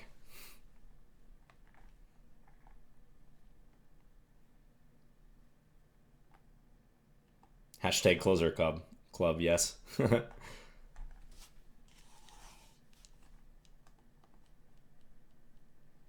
Oh, Face Chess has their own emote from Alexander's channel. That's cool. Hey, the Fuchsia. Hope you're doing well. Okay, time becoming an issue for Face Chess. Yeah, this looks pretty bad. I think G4 was too much. G4 opening the position, that was asking for trouble. Kaluz, why didn't he take the knight on F3? That was a good question, but the thing is, with Queen C2, even though my knight is undefended, I have a bigger threat. I'm threatening Queen H7 mate. See, it'd be really nice if I could get the queen here. That's why I think I should have played Queen D3, technically. Now I gotta settle for this, and maybe just castle now. I can always play Queen H7, Queen H5, pick up this pawn, but I want to defend the pawn on B2 for the time being. Yeah, so let's do that. Check, check.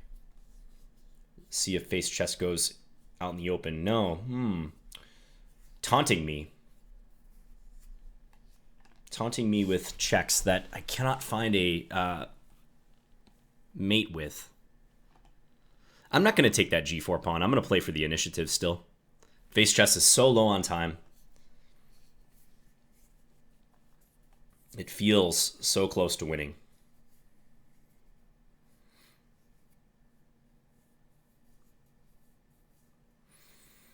Okay, let's take here.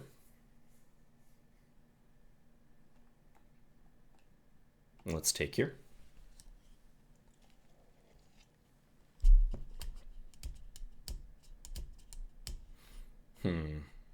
Knight E4. A little bit crazy looking.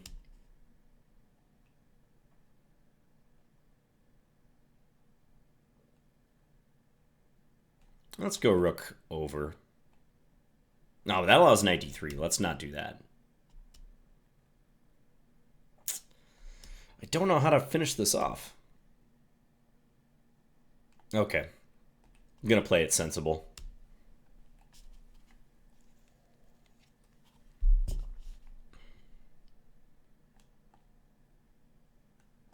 Let's take. Oh, now I can check. King F8, Rook H8.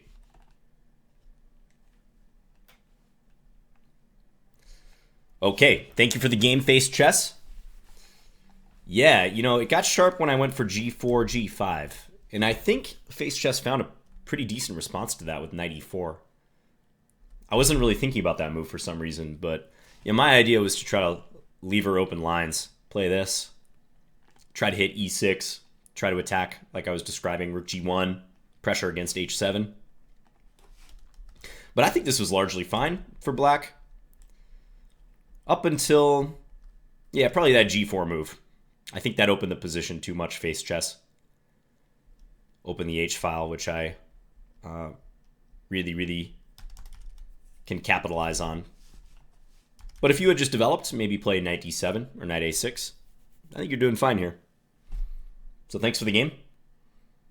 Chess Gremlin, we're going to try to get you in next. There you are. Let's do it. Good luck.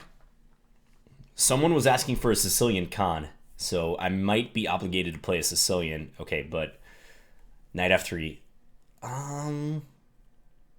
Let's play a Fianchetto opening. B6.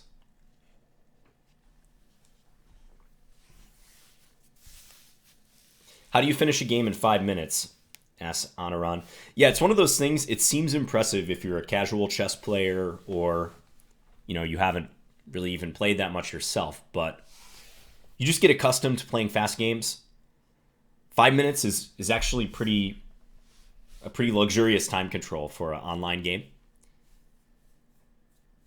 There's people who can talk very competently and slow down the pace almost in a 1 minute game. Like Hikaru can do that really well. So it's all relative. I'm going for the double fianchetto.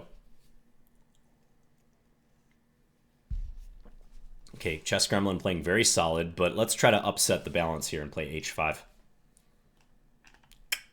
Just trying to pry things open. Anticipating that white might want to castle this way, but alright, he's, again, putting a stop to my ideas. I think I'm going to go here, maybe e5. h5, yes. But Chess Gremlin, no-nonsense player, I can tell. Like, he's sticking to the script. He's not getting too crazy here, trying to refute my play or open himself up too much. I'm trying my best. Like, if takes, I want to go knight takes and take a look at that rook on that square.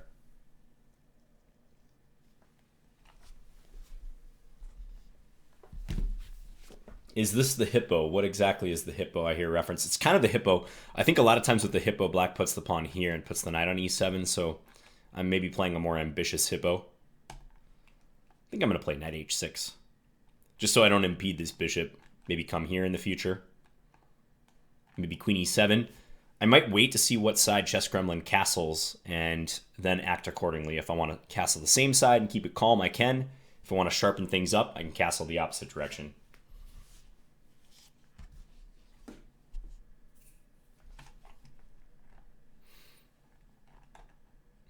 Poor Hop in the DeLorean says, I seem to play worse against John than any other streamer. Just in your head, Hop in the DeLorean.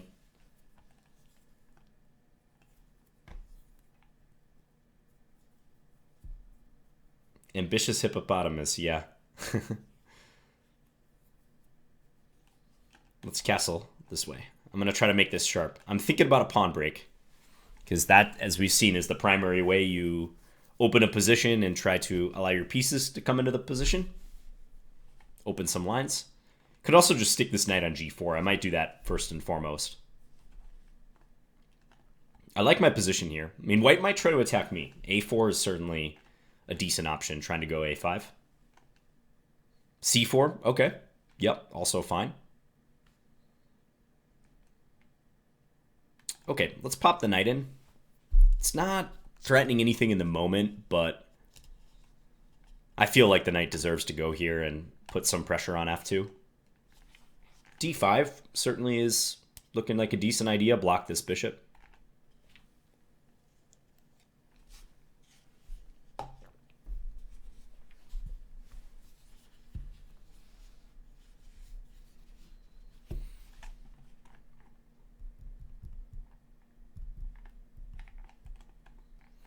Thanks to everyone just joining us, or if you've been watching for a while, this is Sub Saturday. We're going about another hour and a half. I'm playing viewers. If you subscribe to the Chess.com Twitch channel, you can play me. You can send me a challenge. Yeah, d5. I really want to open this up.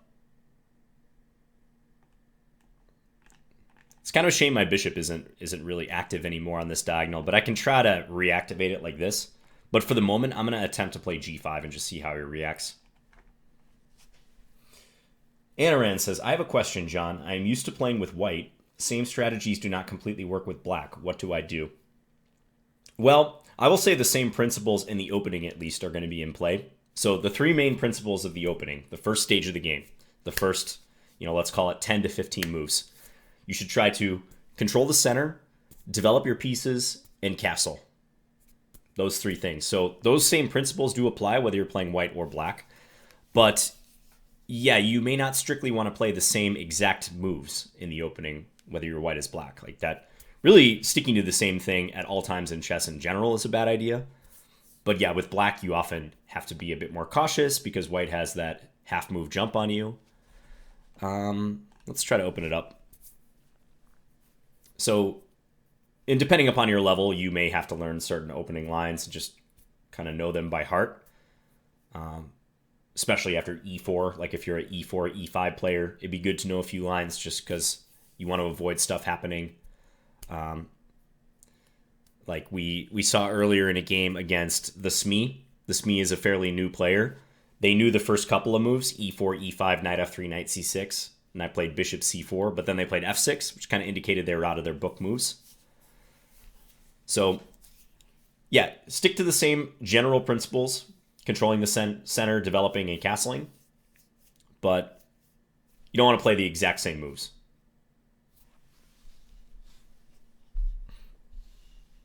How do I identify a strategy? I was playing against a computer in a few games, and it would wait for me to castle and then give a checkmate. Yeah, so with a lot of things, that's really going to vary. I'd have to see that exact game and tell you how you could have improved. At your level, though, I would recommend sticking to the basics. So, for instance, like a good goal for you, Anaran, just based on the questions that you're asking, would be to play a game without making a catastrophic blunder. Be able to play a clean game without losing like a piece. So I have a series actually on YouTube called Chess Fundamentals that I would recommend having a look at. I talk about a lot of concepts that would be helpful for your level. This is a pretty good move, I think. I'm going to try to shift some pieces over. I'm going to sack this pawn and just see what white does. Chess Gremlin is getting very low on time at this point.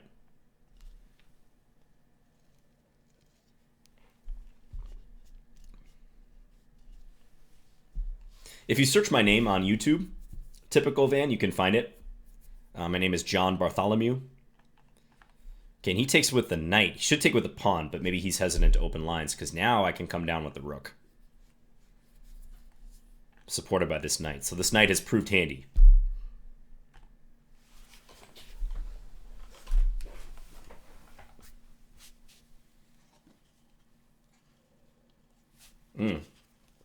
Hanging bishop on b2.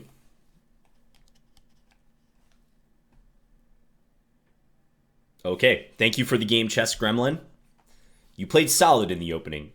You know, you had a pretty reliable structure here.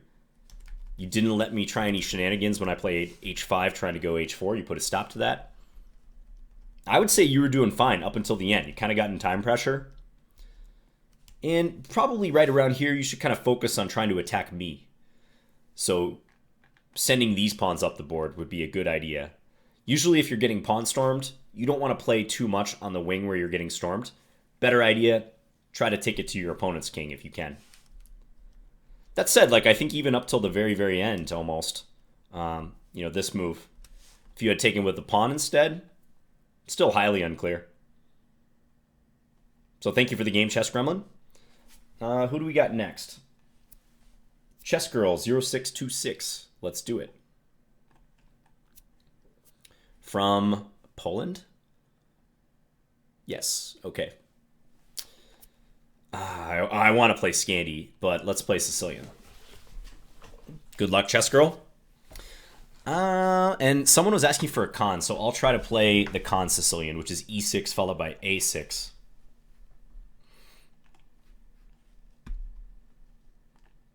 Pretty good line. If you're looking for a decent line in the Sicilian that's ambitious, also doesn't have a lot of theory relative to other lines, I would recommend the con. I mean, it still has a fair amount of theory, but not compared to the knight or for the dragon, stuff like that. And one of the main ideas in the con is you're trying to control these two key squares, d5 and b5. And you're also playing a useful move here. Let's play b5 against bishop e2. Try to get the bishop here. Yep, my pleasure. Fatal is fun.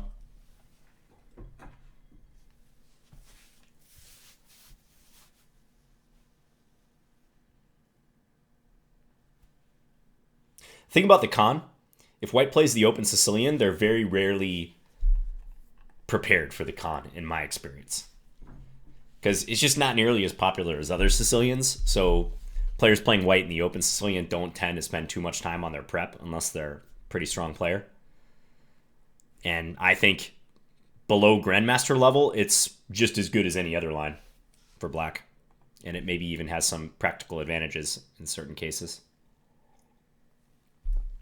Like, for example, against the con, it's a really bad idea for white to try the English attack. Bishop e3, f3, queen d2, kind of like I played in that dragon game. It just doesn't work very well against the Khan, and you can nearly outright refute it with bishop b4 and force white to play some passive moves.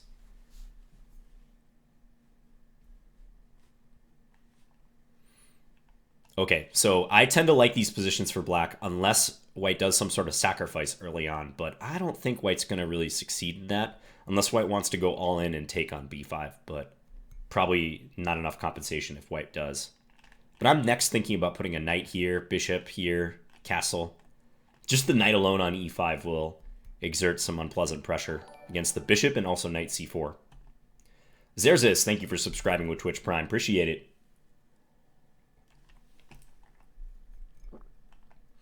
Typical Van asks, what's a good defensive opening? I don't know if it's defensive so much, but against e4, you're talking Caro Kann. That's a very solid opening, but just an all-around good opening. But you don't tend to get under fire, let's say, right away. E4, E5, very, very solid, reliable. Alpha Zero's preference, actually, for black. So if you guys have been following Alpha Zero at all, Alpha Zero famously, as it played itself time and time again, with white, it preferred d4 and knight f3 on move 1. Doesn't really like e4 because it thinks e4, e5 is pretty good for black. Just really reliable.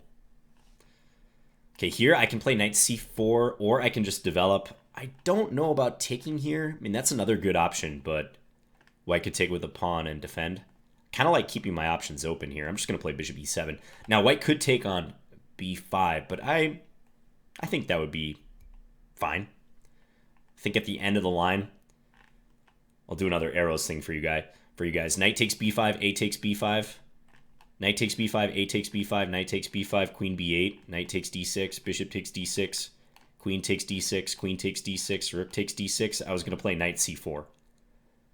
Hitting the rook on d6, the bishop on e3, and even the pawn on b2. That was my plan. But white didn't do that. So let's reassess. Okay, here I can take. And also I can play knight c4 and then e5. Which is better? Probably knight c4. I think this is going to win material. Because with the bishop on f4 and the Sicilian, with the knight on d4 and the open Sicilian, e5 is often a problem. That's why you don't usually want to put the bishop there. So, okay, this white may get some compensation. Knight f5 and try to attack g7, but I am going to win a minor piece here for a couple pawns.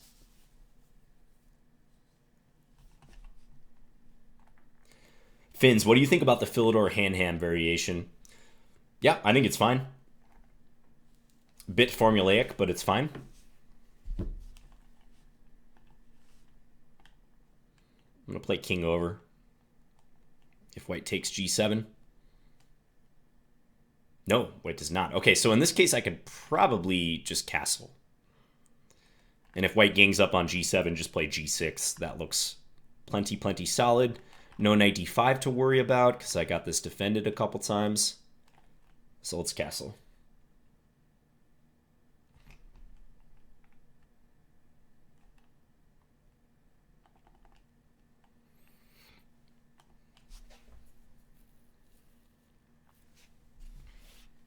So what plans do you guys have for this weekend? Anybody doing anything interesting? Laxas asks, don't you fear that those viewers are stream hacking and listening to the move you're suggesting for white? Not so much, for two reasons. One, there's a delay. And two, I think the viewers are usually pretty honest. And in a lot of cases, I throw in curveballs too. I do this more on my own channel, I guess, but I will sometimes throw in a curveball and say, oh, like I got to watch out for this move, when in fact it's not a good move. You can catch people sometimes. But no, I don't think people really stream snipe with these viewer games.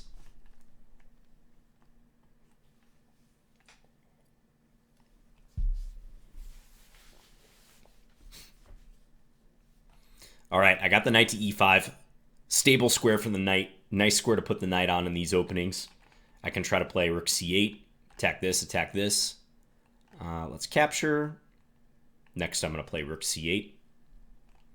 You go after that pawn on c2.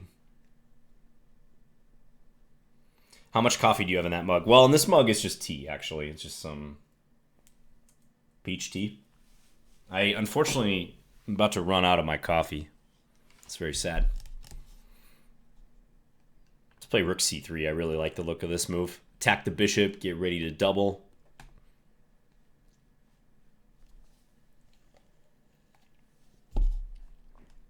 How do I prepare for chess tournaments? What software to use? Prep time? That really depends, Redback. So the two main things I do in preparation for tournaments is definitely try to firm up my openings, try to shore up any gaps in my opening knowledge or my repertoire in general. And two, I work on calculation a lot. Try to make sure I'm calculating well, tactically strong. Okay, Chess Girl, thank you for the game.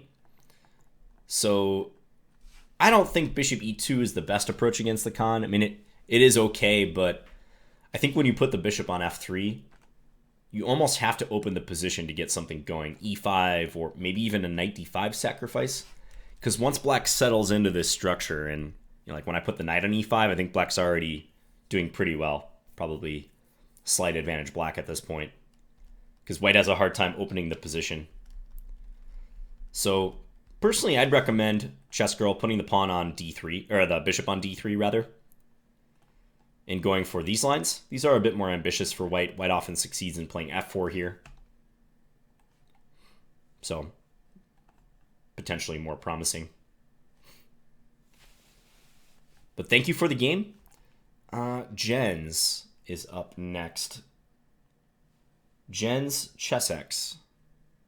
I don't see Jens ChessX.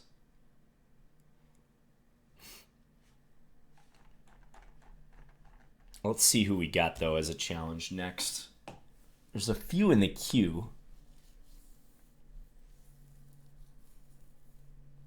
But no Jens. Jens is not to be found. Hey, Russian WHT. And hello, Cool Bear. Okay, Jens is going to try resending. 5-minute challenge. Avoided losing on time so far. We had that very close game where I think I had, under 2 seconds or something. All right, Jens, 1933. Very solid rating. Let's play e4, though. Ooh, I'm going to play my King's Indian attack. I like doing this against the French. Okay, he's kind of taking it into Sicilian waters. Fair.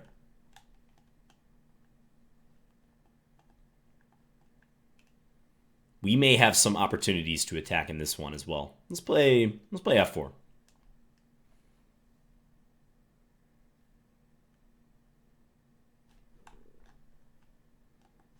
Someone was asking about the Hedgehog. I can try, yeah. The Hedgehog requires a lot of cooperation from your opponent. It's hard to just play it on your own. But I can try, definitely. Okay, so I got my pawns arrayed out here. Now, how to attack the enemy position. I'm going to start with Queen E1, maybe with some ideas of G4, Queen H4 in mind. Looks like a weird move, but often played in these positions.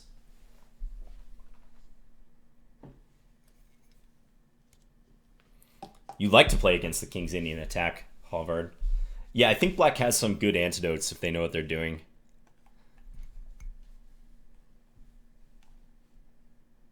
Let's see which way he takes. Could take with check, but I don't mind this trade at all because I feel like I'm going to gain a tempo on this bishop. My pieces are going to start working their way towards the black king.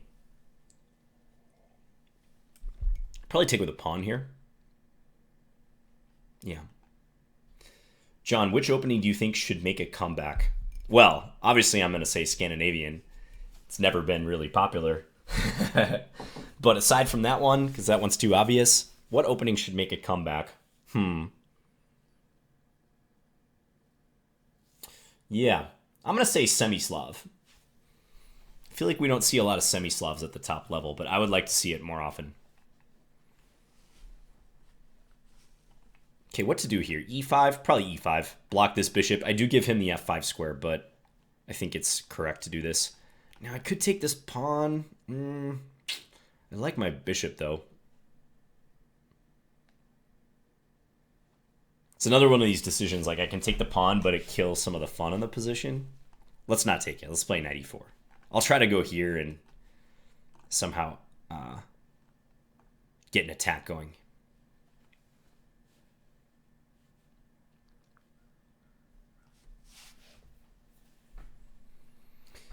What do I think of the Pirtz? Pirtz is kind of in the same category as the Scandinavian. Theory considers it a little dubious, but I think it's totally playable. If you're not a grandmaster, or even, you know,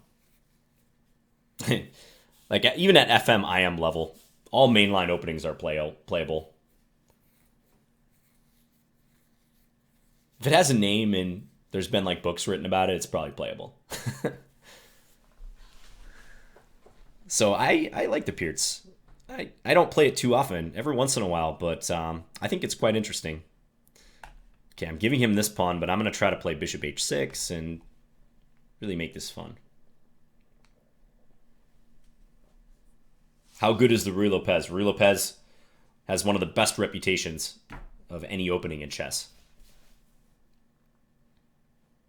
Yeah. Real established lines like Ruy Lopez, Nimzo Indian, they're always up there.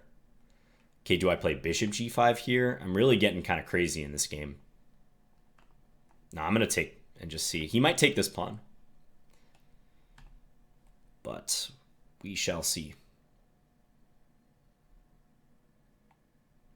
Yes, there is a PDF on the Bong Cloud. I highly recommend you guys take a look at that too. That's hilarious. That's one of the funniest documents on chess I've ever... Not even documents, just someone putting pen to paper about chess. Yeah, the Bong Cloud Manifesto. Yeah, this is maybe a problem. We'll see.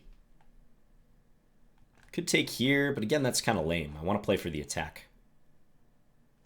Let's go here.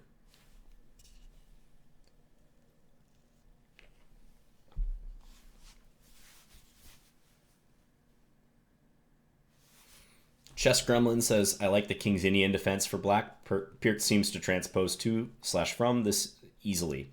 Yeah, there's a lot of similarities. Likewise, a lot of players who play the King's Indian, they play at early d6 instead of g6 against d4, and they try to even gain some sort of advantage in doing that. Okay, f6. Now, it'd be nice to insert this move, but I don't think that's wise, so let's play bishop here. Looking to take on g6 next move, and then I'll decide what to do, whether it's c4 or knight takes c5. Wow, and he's just going to give me the exchange. Okay, let's take. Should I take here? I mean, I think that could be promising, although knight f4 is a bit of a bummer. Not sure about knight f4. Let's just play queen h4. I want to control f4 a little bit better if I can. Okay, g5 makes sense. Queen f6 maybe? Queen h6 rather. Yeah, let's do that. This knight f4 move is still kind of annoying, but I think I can play bishop f3 then. If g4, there's rook g1. Should be fine. This is bad for white, says d4. No faith in my position. I think it might have been bad a few moves ago, like maybe around move 16 or something, when I played f5. But now I think it's getting a lot better.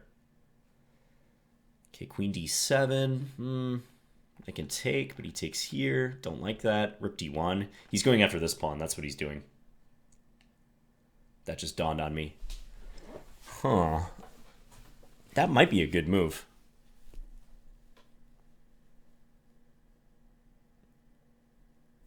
Rook g1 maybe? Rook g1 with the idea queen takes f5, knight takes g5. Does that check out? It's kind of scary for me.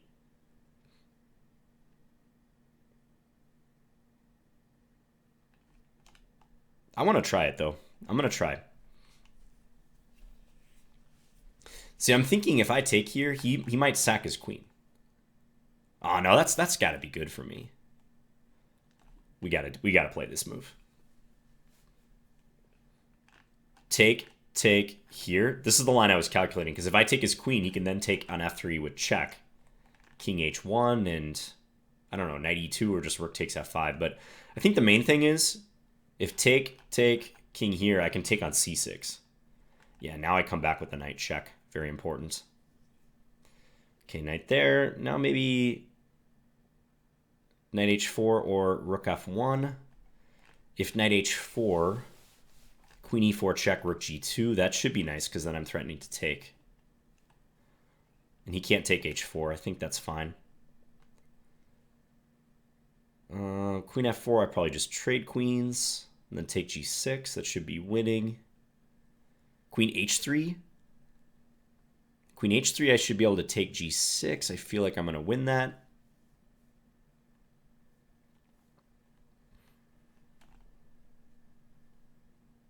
So just trying to gang up on this knight. I got this rook in reserve if I want to bring it over. I am pinned here now, but there's a lot of heat coming down here. And if he plays king h7, I take here. Hurry, yes. Yes, that's a good idea. With 39 seconds left. Bishop f4, interesting.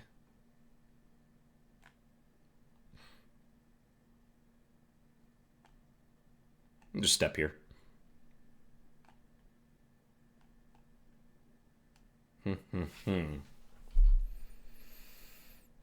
Okay. Trying to break this pin.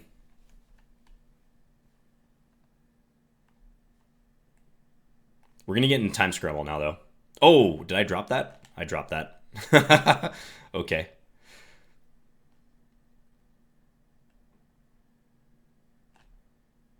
Well, time scramble, guys.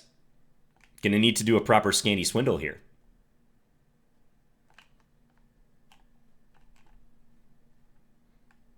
If I can. That may be wishful thinking.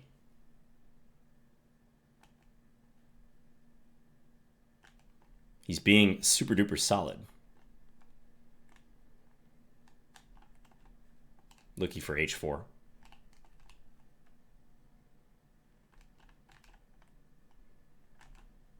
Pre-move. Okay, he didn't take that piece for some reason.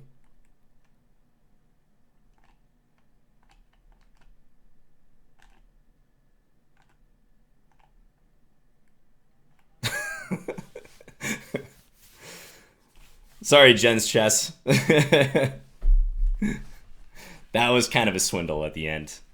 That got very, very sloppy. I feel like there deserved to be more than two mistakes in one blunder.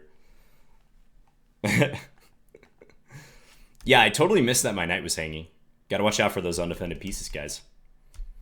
Queen f3, did not even look at queen takes h4. I thought, oh, if he takes here, I take his queen. Jen says that final check was not nice. Yeah, I had to throw that in time pressure. Good game. I think you defended well.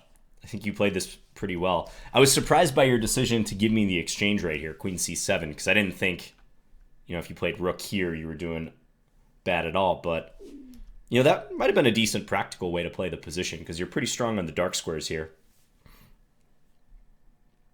Yeah, good point, the Mellow Joe.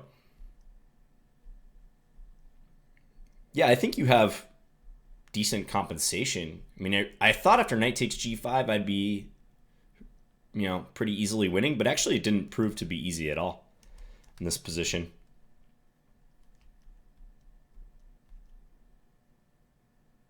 You're always hanging on here. Bishop f4, I think, was a good move. I think that was pretty smart because you transfer the bishop to g5 and you cover the file.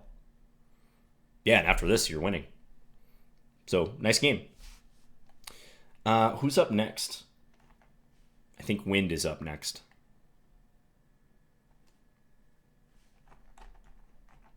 But I see no Wind. Oh, there is a Wind. All right. Wind from Brazil. Let's play knight f3.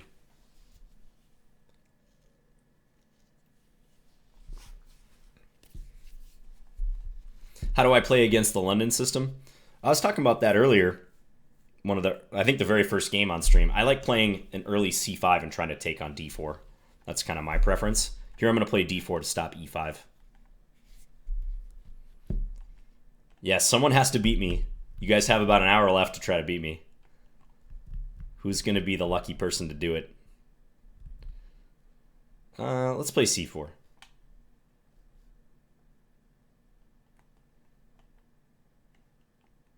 And I'm going to expand in the center. John, are you going to be at the PCL finals? You know what, BGH? I would like to go.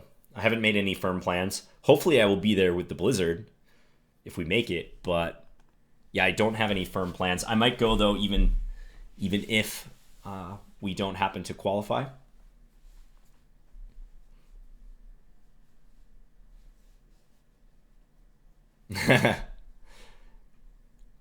I'll try to have you be the first one to know, BGH.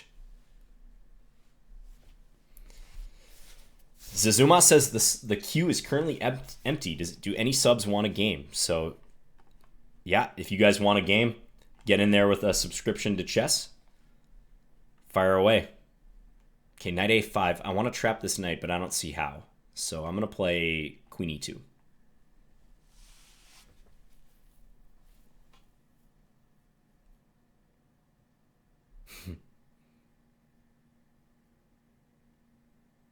Kashi, feel free to send me a challenge. You got that pawn next to your name.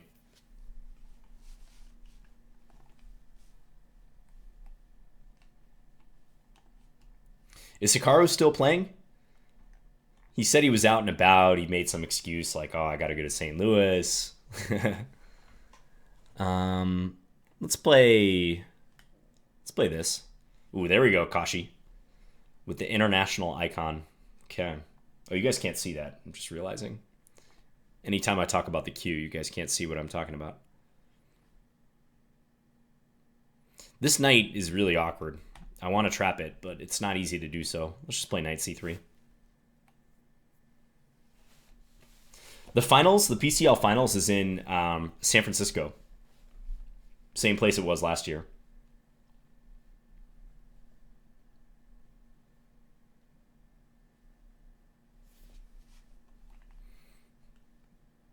The people are cheering for wind.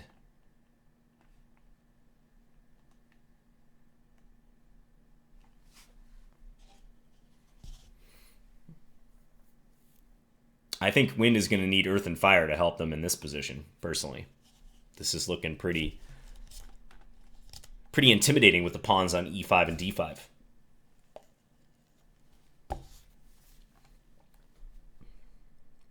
Oh, Kashi's challenge went away.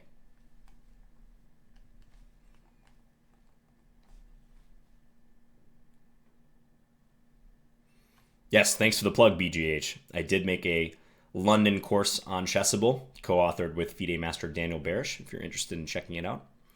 Okay, bishop b5. So some x-ray potential here. Let's just take it. And then I think I'm going to play b3. And then maybe take b5 after black moves the knight.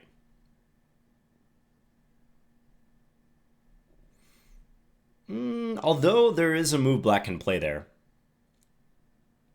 After queen takes b5, that's a bit troubling. Maybe knight d4 is a better move here. Let's do that.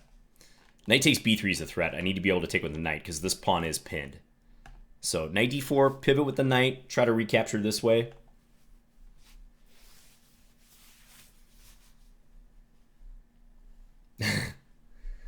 You'll need to use all your pieces to break wind. All his pieces are dust in the wind.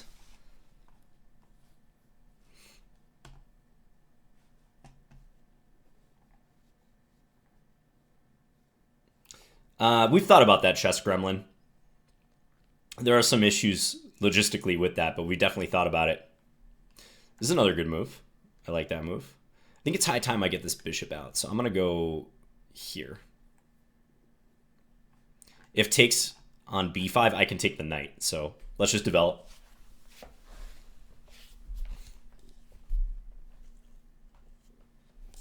Oh, thanks, Aculan. That's one that I wrote. Okay, I think I got to take here. Time to try to win the pawn.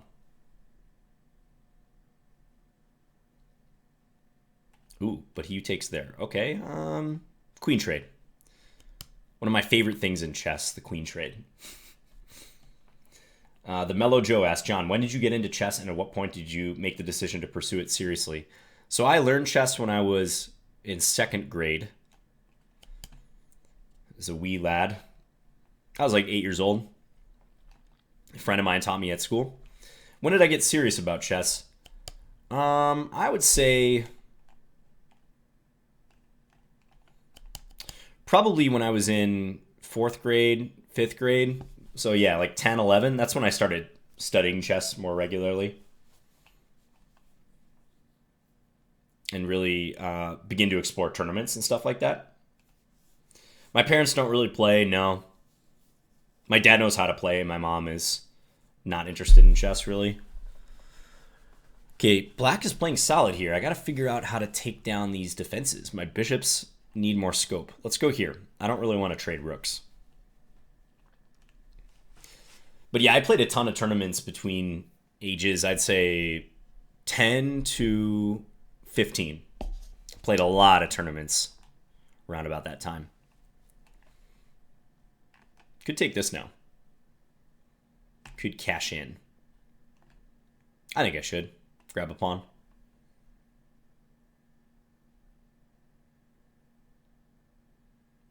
Thanks, Eye Candy.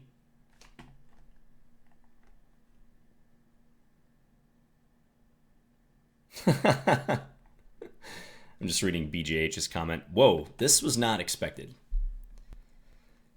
In-between move, but I've warned you guys about the in-between moves. I don't often believe in them.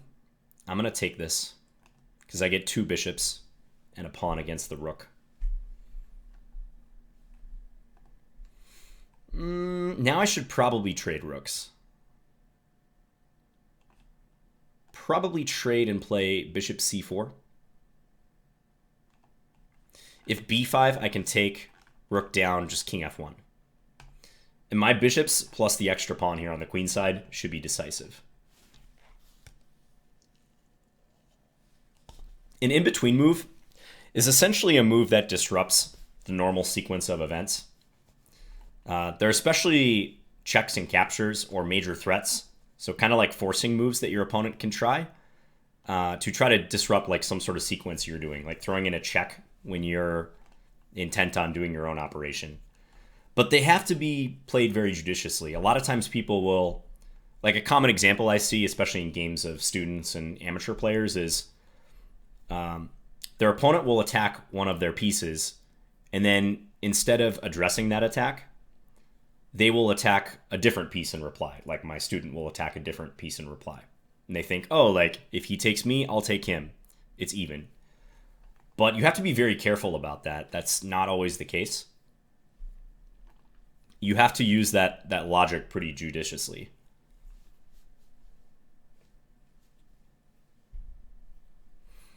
Okay, let's just continue advancing over here. I just want to make a pass pawn. Can a guy just make a pass pawn?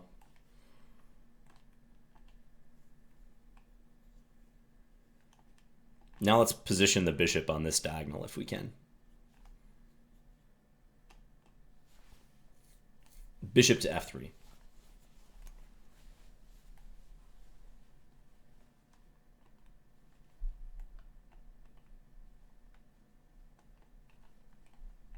Because if I win b7, it's GG.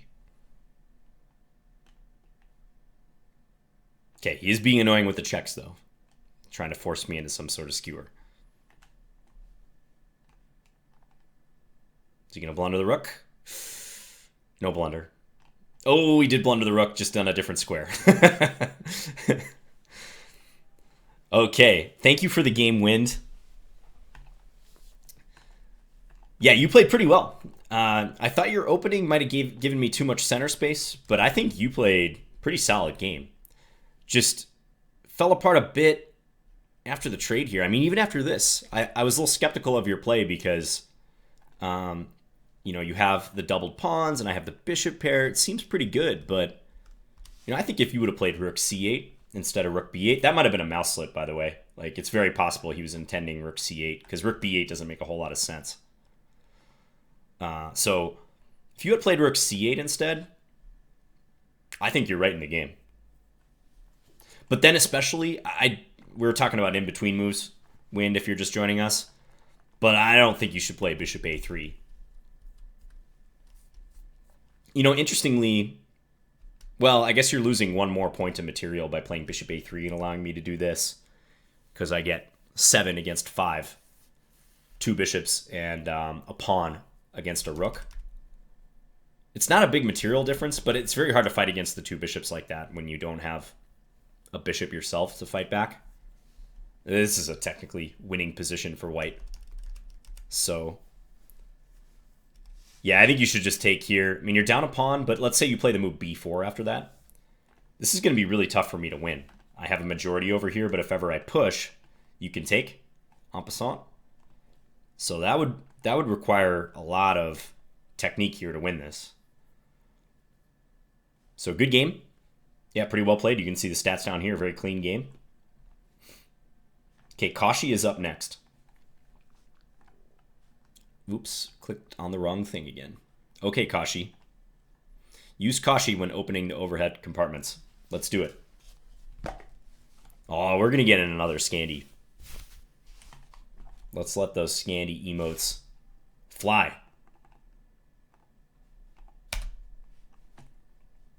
We also have the 1d5. There we go. And I usually play with queen takes d5. Let's play queen a5. Instead of knight f6, you can also play the Scandi with 2 knight f6, as Icelandic Gambit knows, because Icelandic Gambit's username is dedicated to the Icelandic Gambit. Jack Holiday, thank you for subscribing. Appreciate that. Tier 1 sub.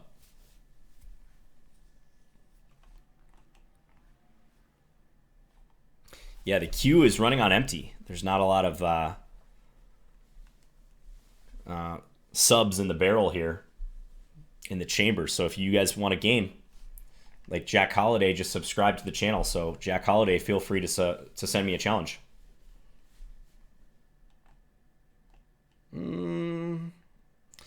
Okay, I'll play safe. I had this in the Pro Chess League on Tuesday, actually. We might be able to do rematches, Lagdar, if the queue is empty.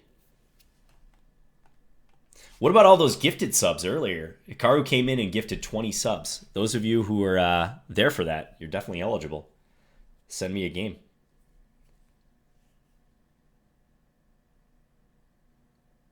Oh, thank you, Chesswind. Appreciate your kind words. You have a nice style, too. Like I said, you played real solid that game. Oh, Augusto. Okay, so Augusto is a subscriber. Yeah, we can play. Suzumas. I think I can play Augusto, right? No issues there. Their username is Augusto_JC. Zerzis. Yes, you are. Yep, you're in there as well. Okay, so we've got some subs who are in the challenge, or are in the queue, that I'm just being made aware of. We have an opposite side castling situation.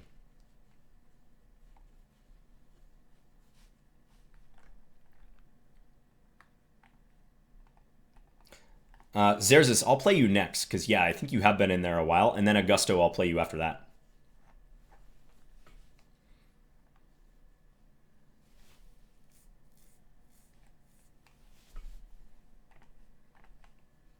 And we got Jack Holiday rolling in. All right.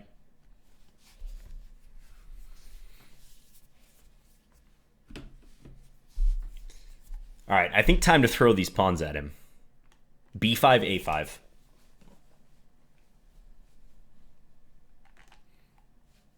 Get the pawn storm rolling. You'll probably play A4 or A3, one of the two. If A3, I can use the 2 points of contact concept to try to open things up. Make white make a decision. And if A4, white may be hesitant to play A4, because I can also capture or push.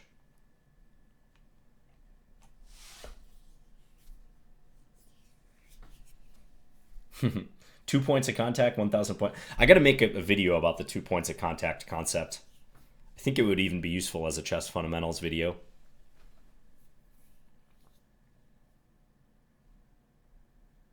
It's possible I coined that term.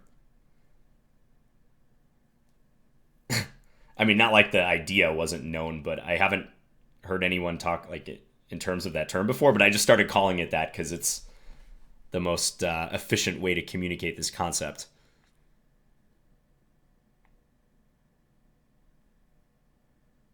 I gotta give myself credit for something. Okay, knight here. I'm not gonna take yet. I feel like I can always take. I'm just gonna develop for now, maybe deny him the c5 square. Yeah, the concept is when you use a pawn to attack two things, and that pawn is supported, so your opponent can't just capture it. By default, on the next move, you're going to have the option of taking one of those things. And it's especially helpful, like let's say these were both pawns. If I was only attacking one of them, white could always push past and keep the structure closed. But if you create 2 points of contact with your pawn, you're always going to have the option of capturing something and getting lines open, getting files open. It's a well-known idea, but I don't know. I feel like I talk about it a ton on my streams. Pawn levers, like you've heard of pawn levers, it's the same thing. Let me go to the actual game so I don't lose on time. Okay, h4. I'm thinking about bishop g4 against this move. Let's do that. Looks like a nice square for my bishop. Yeah, no problem, day zones. Let's go here. Some threats are looming here on the diagonal. This diagonal on the file, the B file.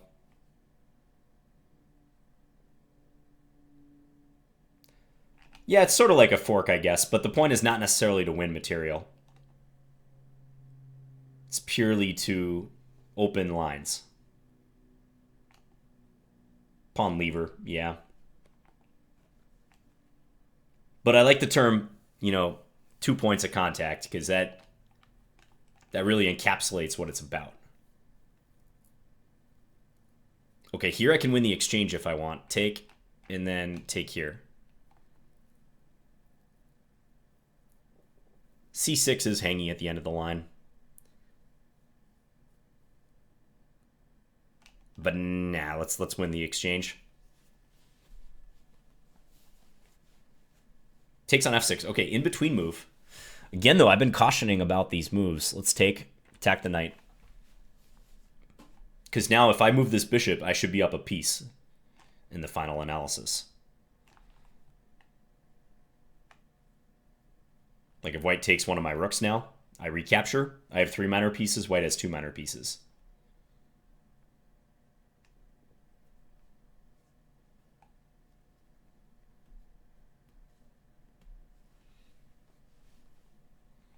Let's take with the king just so I'm not pinned here anymore.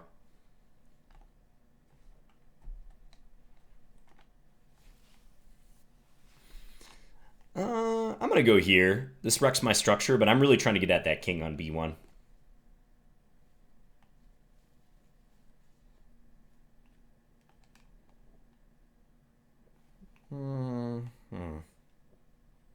Okay, let's take with a rook.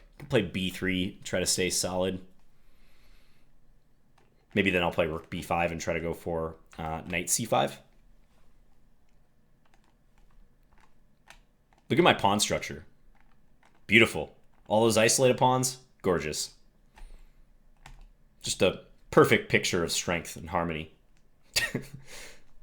But I'm up a piece.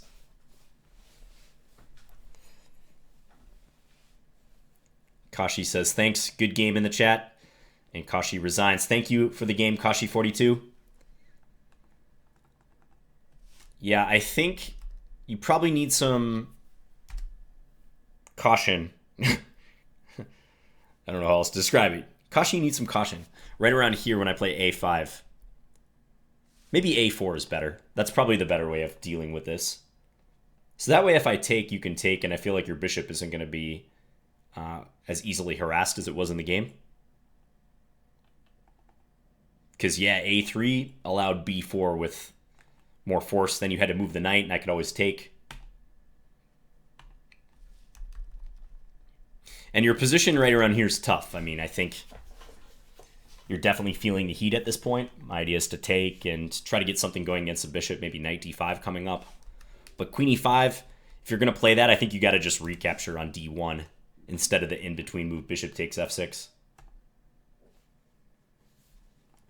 All right, so next is Xerxes. Advent Soul, thank you for subscribing. This is another Polish player. What is the flag that's basically the color opposite with red on top, white on bottom? It's Indonesia, I think. I sometimes get those two flags confused. Okay, let's play a QGD.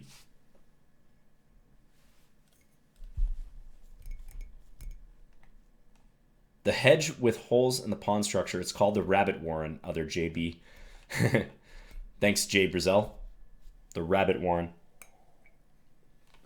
That reminds me of that classic book, Watership Down. Very sad book about the Rabbit Warren.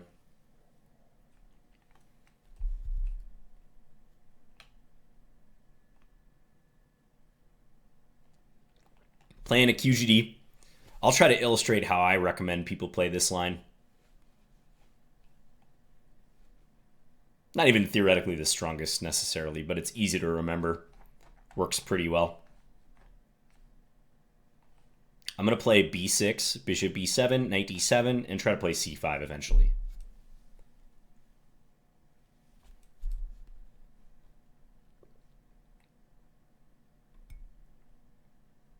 Oh, is that true, Runs? Liechtenstein and Haiti used to have the same flag until they realized that at the Olympics. Interesting. I'll stick with a knight, but I'll take this way. Now, if this knight was back on g1 and the bishop was there, there's actually a trick white can play bishop takes f6 and queen h5, which I've seen a couple times from the white side. I actually have 2 games on my channel where the same opponent blundered into that trick. Watership Down, is it a fiction novel? Yes, it is. I think it's like an allegorical novel.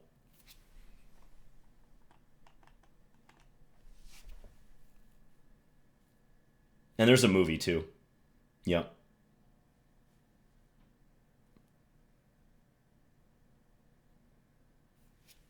Now I'm going to play for c5. I think the time is right. Xerxes is playing very solid. I'm rated 723, but good opening here so far.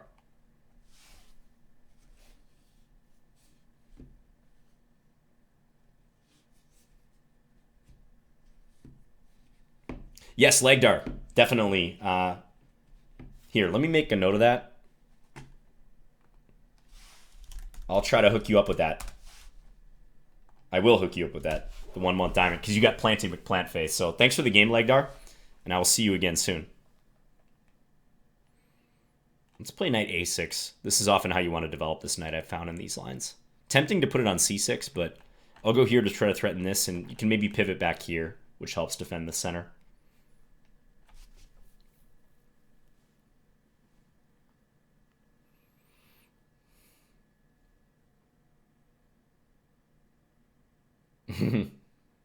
A lot of people remembered Alohin. Not many people remembered Planty McPlantface.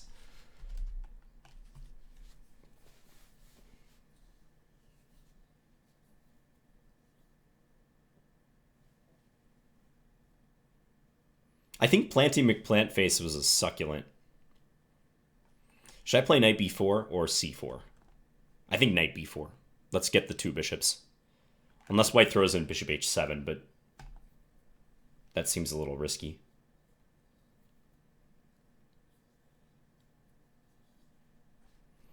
Jerome, you want to play me from Argentina? Well, feel free to subscribe to the Chess.com channel, and you can send me that challenge. Did Planty die before Alohin? I don't remember. I don't remember who preceded who in death, in plant death. Slow, agonizing plant death due to neglect, lack of watering. Which is sad because one was a succulent and one was a cactus. Wait, are cacti succulents? I can never remember. I don't know my plants very well. But suffice it to say, they're hardy plants. They shouldn't have died the way that they did. Okay, they were both succulents then. Anaran, you're learning all sorts of new stuff on this stream.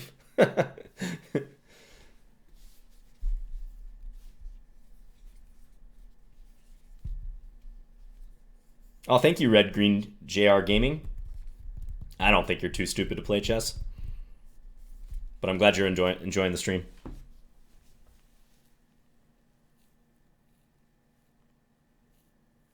They died with their roots on. Nice. I feel like I gotta take that. Okay, Xerxes is clearly stronger than their rating. They might not play much blitz, but Xerxes is playing solid. I think they're just a tiny bit worse here, but definitely defensible. I'm probably going to take and then play queen d5. I feel like that's kind of the way to go here.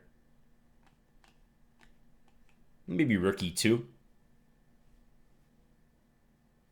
I'll pre-move the capture, but I think rook e2 is stronger for white. I'm going to try to activate this majority at some stage. I do have a significant time advantage, though, which I'm for sure going to use to flag my opponent. You like Searching for Bobby Fischer, Red Green? Yeah, that's a great movie. I highly recommend everyone watch that movie. Rook e2 played. Okay, let's take. Yeah, I was quoting that movie earlier when I was talking about the queen. Okay, we got rook e8 covered, so I'm not going to get back rank checkmated. Knock on wood. Okay, let's keep the majority rolling.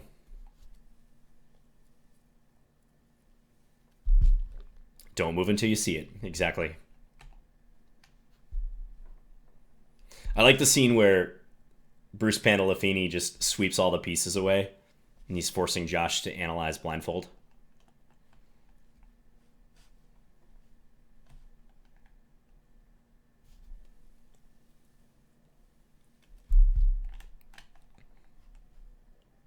Okay. Xerxes, lost on time, playing solid, but yeah, just taking a little bit too much time for a 5-minute game. I can tell you were thinking about your decisions, though, Xerxes. So nice game. You played me pretty much straight up. You can see 0 mistakes, 0 blunders, 0 must wins for us. So good stuff. Just got to be a little more, I'd say, judicious with your bishops. So bishop takes f6. I don't think that was a great idea. Maybe you should just play a3 here, Xerxes, and defend the b4 square. Keep your bishop, because you didn't really seem to gain anything from the trade. Keep the tension a little bit. Much more annoying for black that way. But good stuff. Thanks for the game. Now, Augusto, you are up next. You've been waiting patiently. Patiently waiting for a game to explode on. Let's do it. Hopefully you're still there. Yes, indeed. What opening to play? Let's play a Dutch. Really violating the forget about it rule. Moving the forget about it pawn immediately.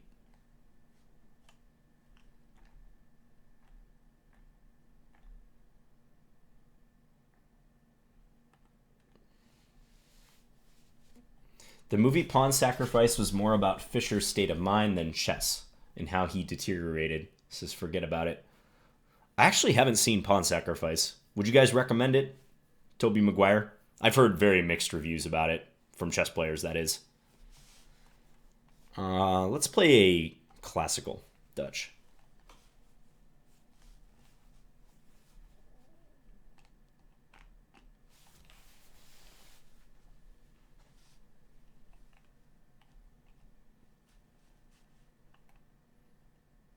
Okay, you liked it? You liked that movie? Okay. Blobe is next. All right, Blobe. Also Jack Holiday. I think Jack Holiday was before Blobe, so I'm going to play Jack Holiday next. And then Blobe. So the extent of my knowledge in this line is that black eventually wants to try to play e5.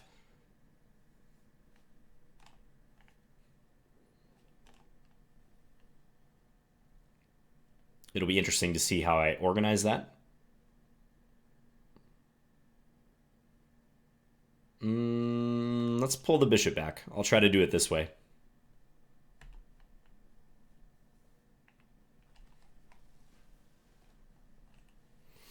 Anna Ren says it's a one-time watch. Character development is short in that movie, according to me, so I could not really connect to the Cold War mindset. Okay.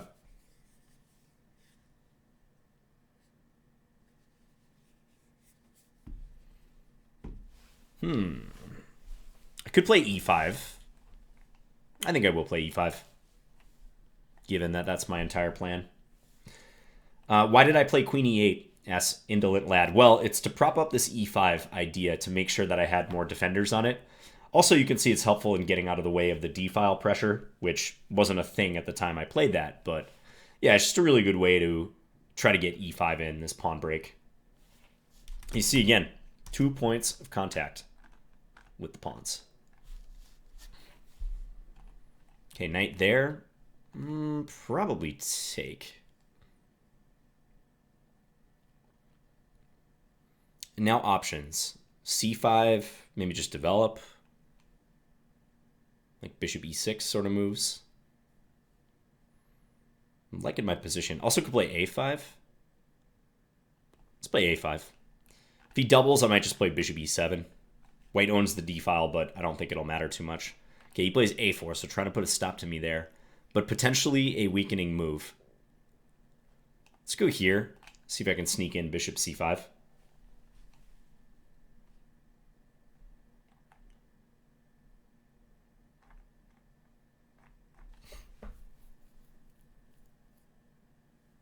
I haven't seen Queen of Katwe as well. I don't think I have, at least.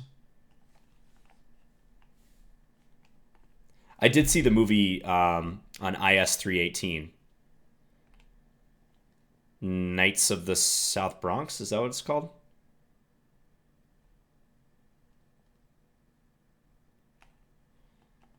Okay, if I take, e3 traps my bishop. So I got to be aware of that.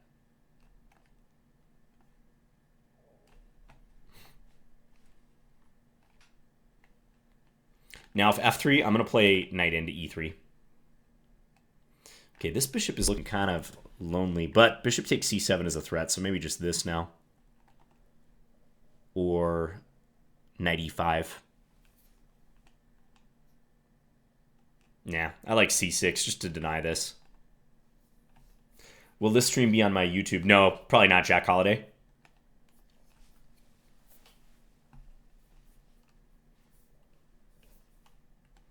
Okay, now I've got good dark square play.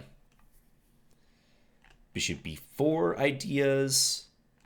It's looking pretty good. Bishop e6, if I want to complete development. Brooklyn Castle. Yeah, you're right, Tree. That's correct. Okay, can I check? Check here, check. On a3, king c2, there's no mate. Could just take the exchange, but I like my dark square bishop a lot. I don't want to...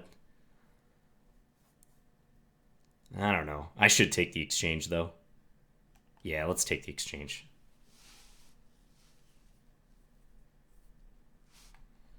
I can always try to break things open with b5. Just bust it.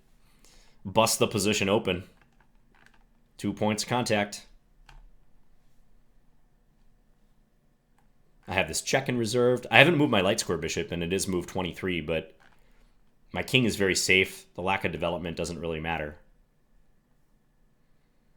Okay, now I'm going to go here, I think. I'm not going to recapture. I'm just going to try to quickly get a rook over here.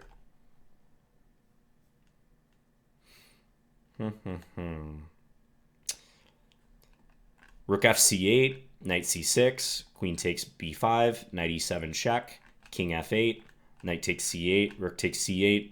I win the queen on c2 for a rook.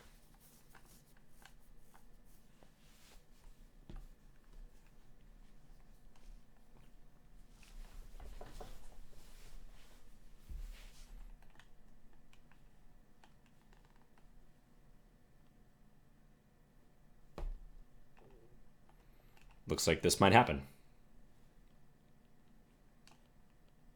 Okay, he does have rook d8 at the end, but with this bishop out of the game, I can take here. Queen e2 also very tempting. Let's just take the pawn on b3. I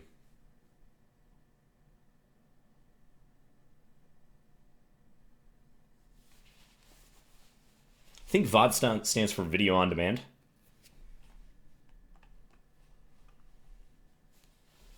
Yeah, this is why king f7 was better. That's a good point, Ivan.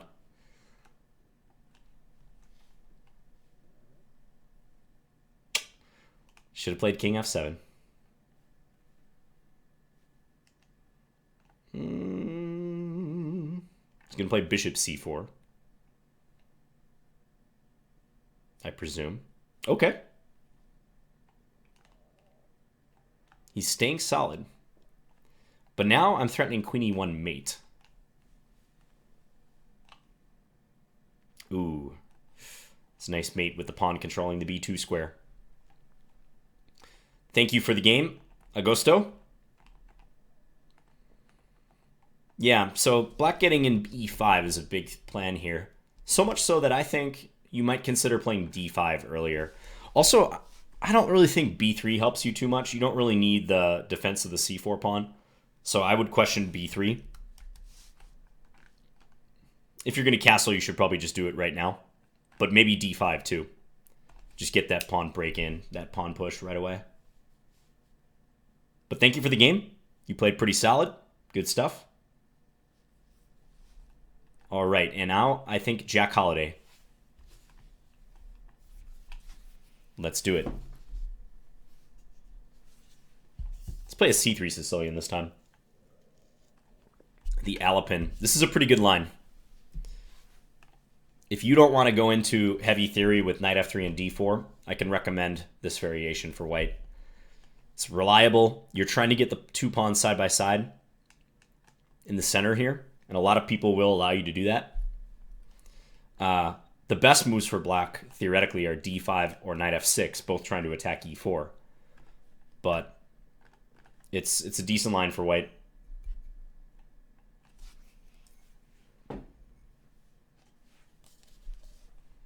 Looks like Jack Holiday's connection is a little shaky here.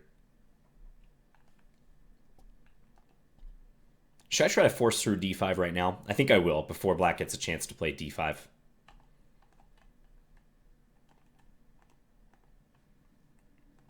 It's become a theme for today. 2 points of contact, guys. d5.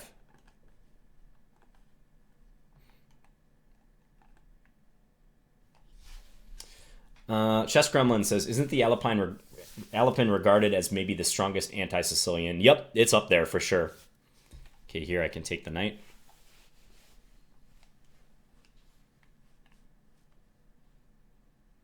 There's even some strong players who swear by it. So Yevgeny Sveshnikov, actually, the creator of the, not the creator, the proponent of the Sveshnikov Sicilian, he thinks that the Alapin is the strongest way to combat the Sicilian.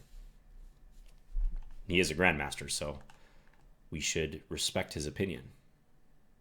Let's take check. Jezzy433, thank you for subscribing.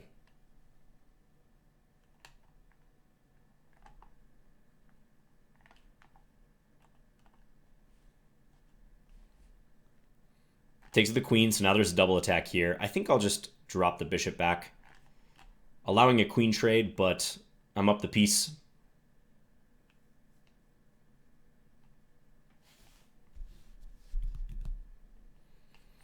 Okay, let's trade.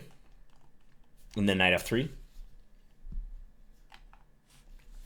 I think I can safely pre-move that.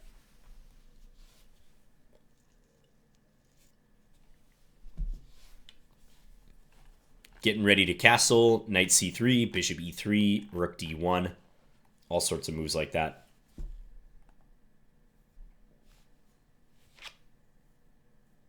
I don't think I had bishop b5 anywhere, did I? That would be a bad idea, right? Queen takes b5.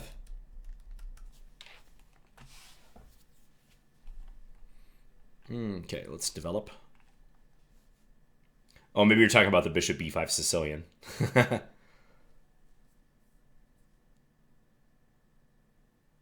Yeah, that skewer on the queen would only work if I had b5 protected.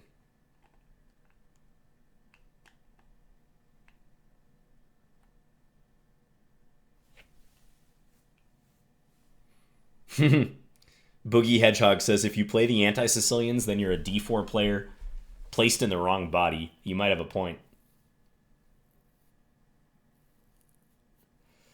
The Dream Treader, you can go to my YouTube channel. There's a way to get in contact with me. If you click on my About page, you can send me an email. You could also whisper me here on Twitch, although I check it a little less often.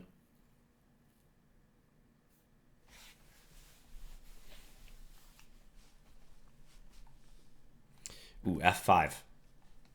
Getting aggressive with the pawns, but this could potentially create more weaknesses.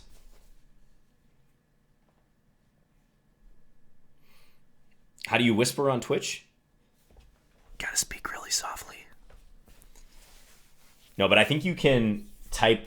Actually, I don't know how you call up a whisper. I've done it before, but there is a way you can do it.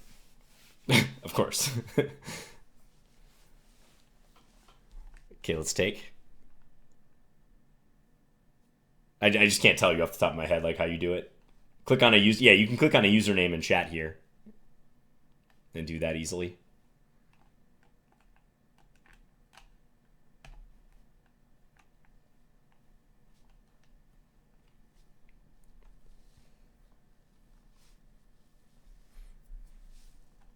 Ooh. Take with check. Double attack on the king and the rook. Now let's take here so I can save my knight in the process.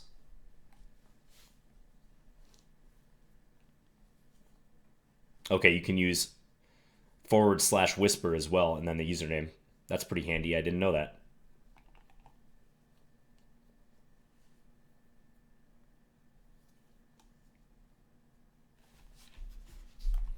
Now we'll take the rook.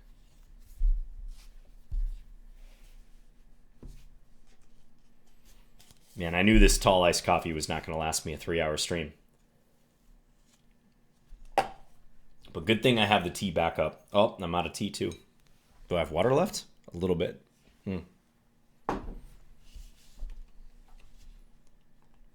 Still though, nobody has managed to take me down today.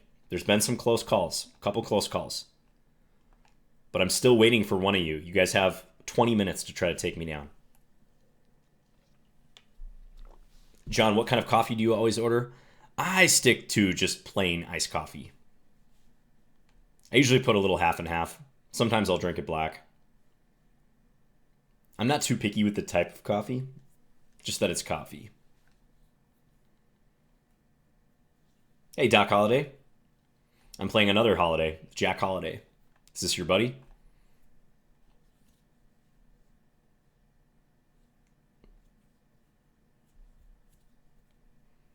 Got to go train to iced coffee, blunder. But then you got to pay a lot more for it. For this stream, maybe. Would have been a decent idea.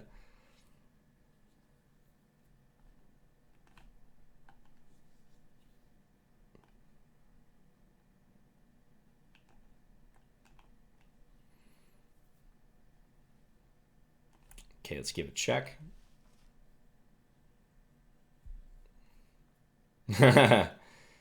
So you're a coffee purist, crazy coffee man. That makes sense. I could see that. Okay. Thanks for the game, Jack. So against the c3 Sicilian, I was explaining that it's best for black to try to attack this pawn on e4 right away. Either with d5, which you could consider, I'm not saying this is true, you could consider this an improved Scandinavian because of the insertion of c3 and c5. There's no knight c3 for white. Debatable if it is. But knight f6 is also a perfectly fine move, attacking the pawn. Just trying to disrupt white's plan of getting the pawns here and here. e5 I wouldn't recommend. Somebody might ask, like, why don't you play e5? Well, creates some weaknesses. Anytime you have two pawns side by side like that with one file in between, the square immediately in between is permanently weak because you can't put a pawn here or here to control it. So I'm a little skeptical of that, like knight f3 and an eventual d4 could be bad. So I personally would recommend d5. I think that's the best way for black to play against the c3 Sicilian. But it is a good line for white, trying to get the pawns side by side. And now, as played in the game, you just need to move your knight. Either right here when I attacked it with d5, or take, and then move the knight. But there's already some trappy stuff that can happen, like if you go here, d6, here, my far advanced pawn can help out. I give a check, and then I'm going to win one of your pieces on the file. Okay, who do we have next? I think it's Blob. Blob, 1836. We'll stick with my A-game repertoire against you higher rateds. I can't drop a game late in the stream like this. My perfect record up until this point. I got to defend it. Okay, Shigorin, very active defense from black. Perfectly good line.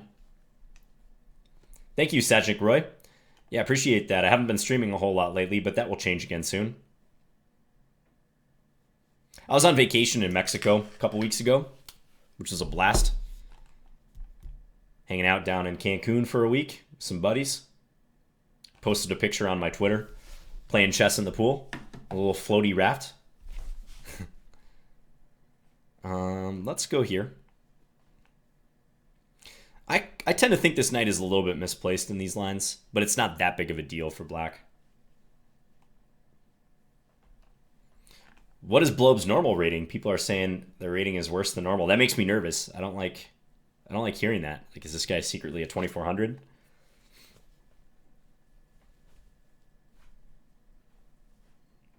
Oh, that's cool. You can type !stats and then a username in the Twitch chat, and it'll tell you their Chess.com stats. So Blob's max best blitz rating is 2064. Very respectable.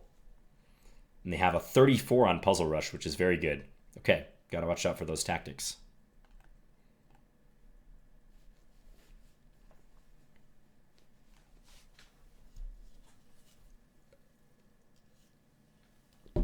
So I'll probably be able to get in another maybe 2 games after this one.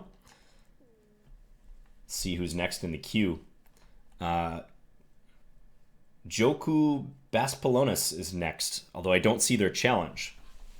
Joku Baspalonis, if you're out there, send me a 5-minute challenge.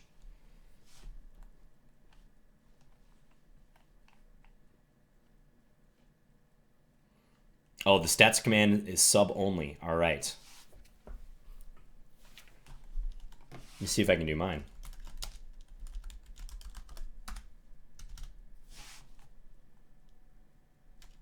Didn't work for me. Maybe I'm not a sub. I think I'm a sub, though. I could have sworn I was a sub to the channel. Okay, should I take? I think I should. And it's on a low spam setting. Okay, that makes sense. We're just overloading the stat. Okay, in between move, but this is one that I think is justified because they're attacking my queen. So I pretty much need to respond to that threat. Let's take with the pawn. We're going to try to spice it up.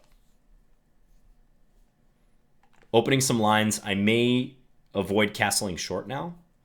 That remains to be seen. Let's pull the bishop back here. I want to keep my 2 bishops. But yeah, I have some interesting plans now, like queen e2 and castle long. F4 to kick away the knight. Eventually put a rook on g1 and attack.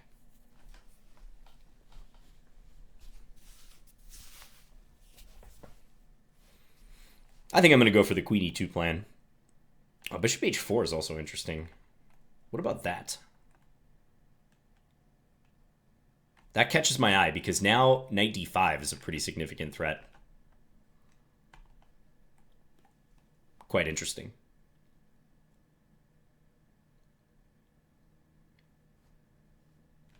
This is a good reply, though. Yeah, very good reply. Pin the knight. He saw my threat. All right, gonna play queen e2. I might get both bishops out of this.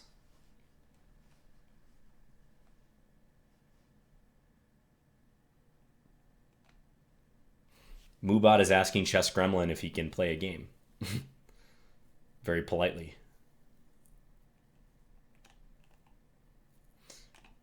This was not how I envisioned playing this position, castling kingside. But we'll try to make it work. No, I think black's completely fine now, actually.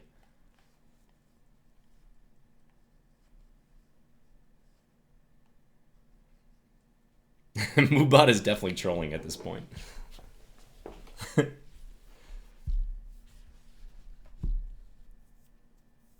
Oh, man. Yvonne Sell just wrote in the chat, Rook D2. That move was winning on the spot. You guys see that? Rook D2, that would have been a very nice shot.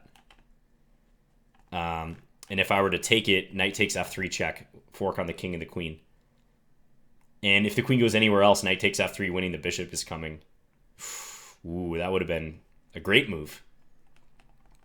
So, Blob, fortunately for me, played knight D3, which now I feel like I have to use this opportunity to try to survive. I'm going to go here, and if knight F4, I'm going to play queen F1. Knight F4 might be the idea.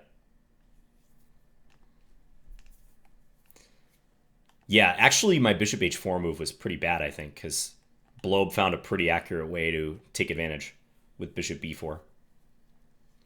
Just play the time, says Typical Van. You bet I'm playing the time.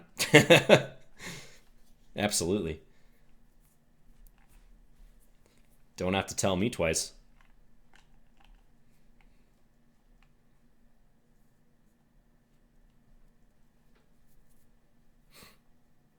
I could take on F6, but I think it's still bad.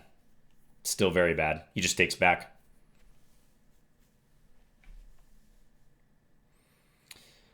Queen here. Okay, you know what these dangerous positions call for. They call for a nice trade of queens, further simplification.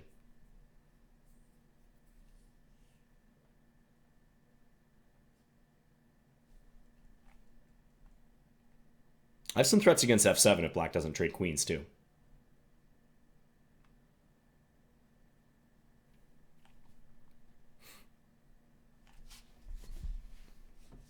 Yeah, Norwegian Chess Giant is very tall. Like I said, his username is not false advertising. Ooh, okay. So can I puzzle rush it with this, and then rook takes d8? It doesn't work, though, because he has knight f8, which is a shame. So I can reverse the move order, take, and then queen f7, and then go win c7. It's too bad about knight f8, but okay. This is strong.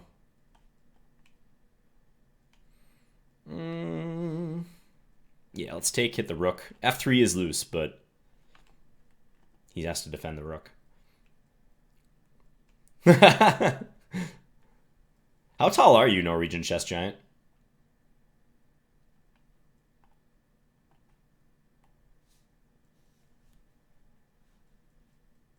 Oh my god, you're 6'9". Yeah, that doesn't surprise me. That sounds about right. Okay, here I can almost back rank. C8's covered, though, so no dice for the moment. Rook over? Let's play rook over. He only has 18 seconds left. There's got to be some sort of shot to just win here. Like, bishop... I want to deflect the queen. He's, like, barely defending the back rank, but I don't see what the shot is. Rook d5. E4? E4, maybe. E4, queen h3. And then I want my bishop to go to f1. I'll do that because that looks fun. And he's going to burn time defending. Okay, there. That defends.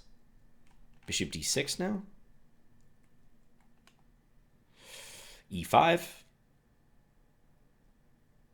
Let's play...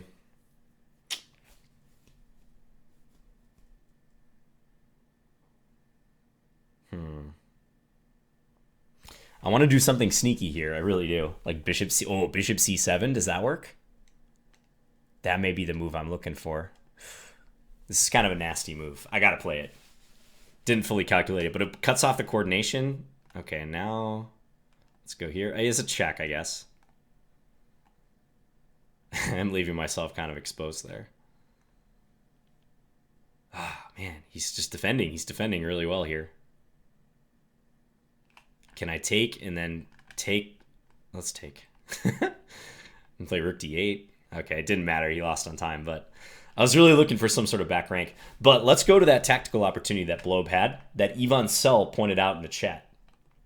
Ivan Sell, all of you guys are just like chattering away, like talking about nonsensical stuff. And Ivan Sell, he, as soon as I allowed this tactic, he was like on the ball. He's like rook d2. So that would have been a very nice shot at this moment, winning. And it's an attraction sacrifice, guys.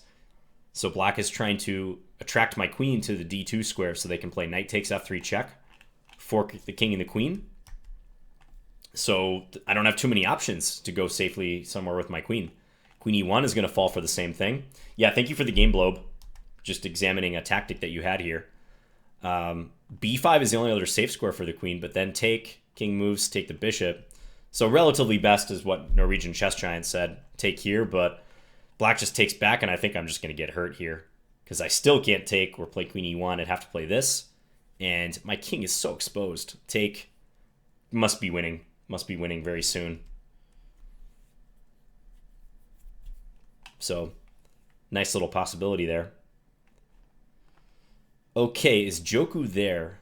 Joku is there. All right, Joku. We might get 2 more games in. Maybe this one and the next one.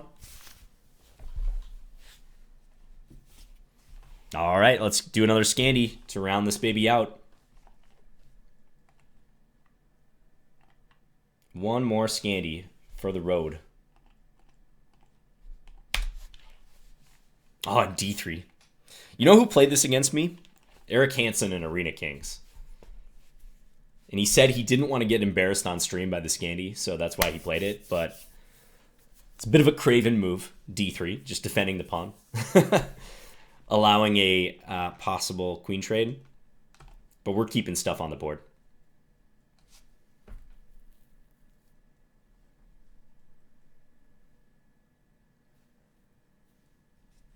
Thanks to everyone for watching today. And people subbing to the Chess.com channel. Again, this is Sub Saturday. 3 hours of 5+0 Blitz. Rotating group of presenters, hosts for each Sub Saturday. You can check out my channel if you're interested. You can follow me on Twitch. My channel is John Bartholomew. JohnBartholomew.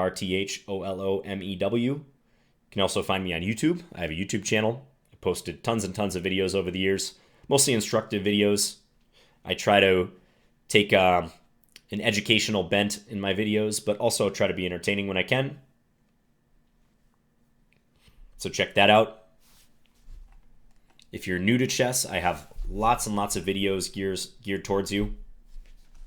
I would take a look at my chess fundamentals and climbing the rating ladder videos, climbing the tactics training ladder, my standard playlist.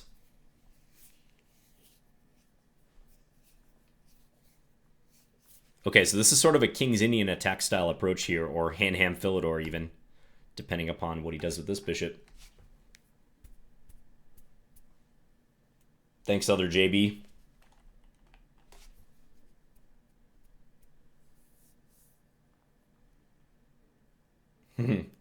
Thanks, Jeep. So this is a solid line for white, but it's not too inspiring. I mean, usually white plays like c3, castles, queen c2.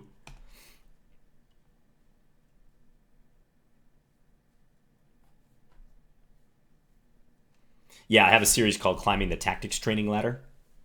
Beel's sub, where I started at the default tactics training rating on Chess.com, which I think is 1200. And I documented all of my tactics solving. And now I think I'm rated above 2400 or something.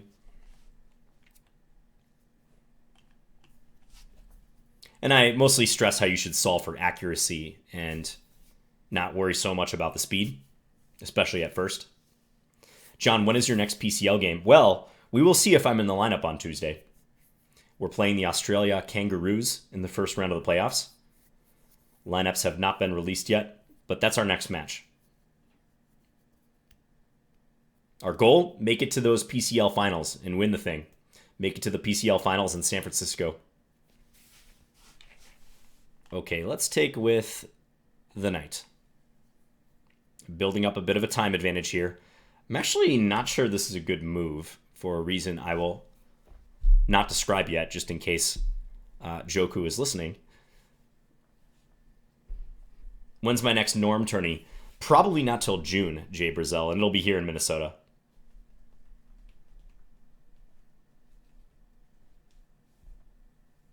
Yeah, not focusing so much on the norms this year. Yes, appreciate the Blizzard support. We have a lot of support out there for Pro Chess League. Thank you, guys.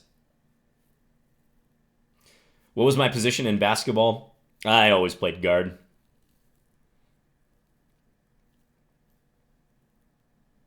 I'm very average height. I'm only 5'10". So, not playing like power forward here.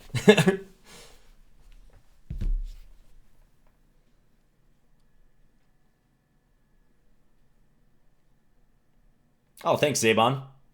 Very nice comment. Says, John, you're a very active and engaging speaker. I'm not normally into chess, but you've caught my attention for the better part of the last 50 minutes. Good host choice. I hope you have a good rest of the day. Hey, very kind of you to say that. Glad you enjoyed the stream, Zabon. Thanks so much. Hope you watch more chess. Hopefully I'll encounter you maybe on my channel sometime. Appreciate that. The move I was worried about was knight takes e5. So I think I'm going to withdraw my bishop here. Because if bishop h5, white would have the same idea, which would be a discovered attack on that bishop. Yakuza says, can we get autographs at the PCL finals? Absolutely. If you see me, I'll autograph whatever you want. Shooting guard or point guard? I played both. 5-card draw.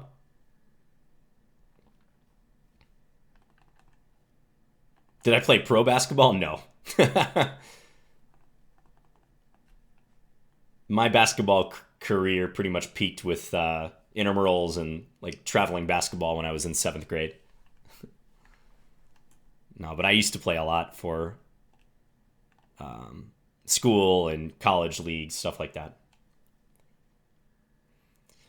Am I overextended here? There's tricks. Like a bishop here, I got to watch out for c4 followed by c5. So let's pull this back here.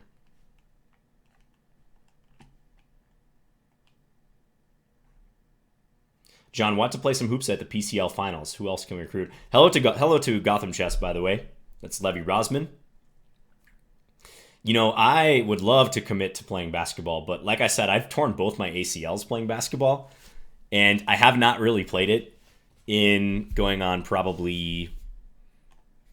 when did I have my ACL injury? My last one, when I was 23, and I'm 32 now. So... we're like approaching 10 years where I really haven't played much basketball. I still like shoot around and stuff, but I will. How about this? I will get on the basketball court with you. I don't know if I'll play, but I will shoot around, hang out.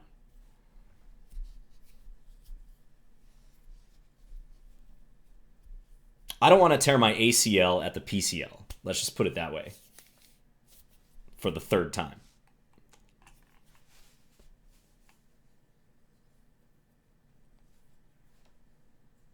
Your ACL is your anterior cruciate ligament, Anaran.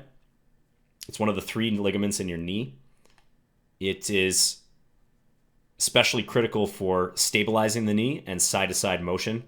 So hence why a lot of athletes tear their ACLs. Sports like soccer, basketball, football, sports involving lots of side-to-side motion. It's a pretty devastating injury. Okay, this hangs the knight, unfortunately, for Jakub. Okay. Yeah, played a solid game, Joku, but just ran out of time.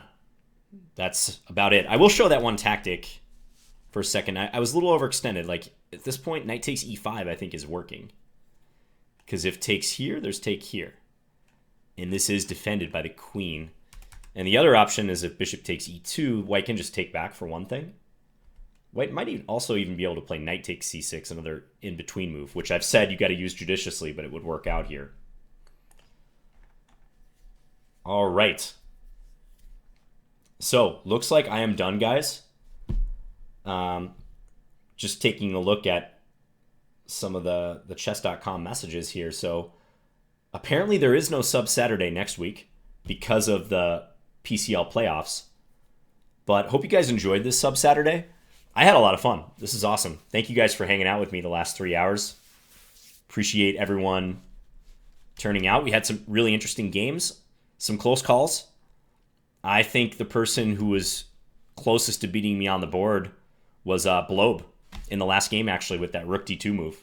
I think I was dead meat if that was played. Had a swindle and time pressure, too. But thank you guys so much for subscribing and supporting. Once again, you can follow me here on Twitch. John Bartholomew is my name. I have a YouTube channel as well. Lots of instructional videos for you to check out if you're new to chess. Take a look at the Chess Fundamentals series. I'm recording and streaming quite frequently. Much appreciated, everyone. And I'm going to pass this stream off to, I'm not sure actually, who we're going to raid. Sir Plinko is next. Okay, so check out Sir Plinko if you want more chess action. I'll see you guys again soon. Enjoy the rest of your weekend, everyone. All right, bye, guys.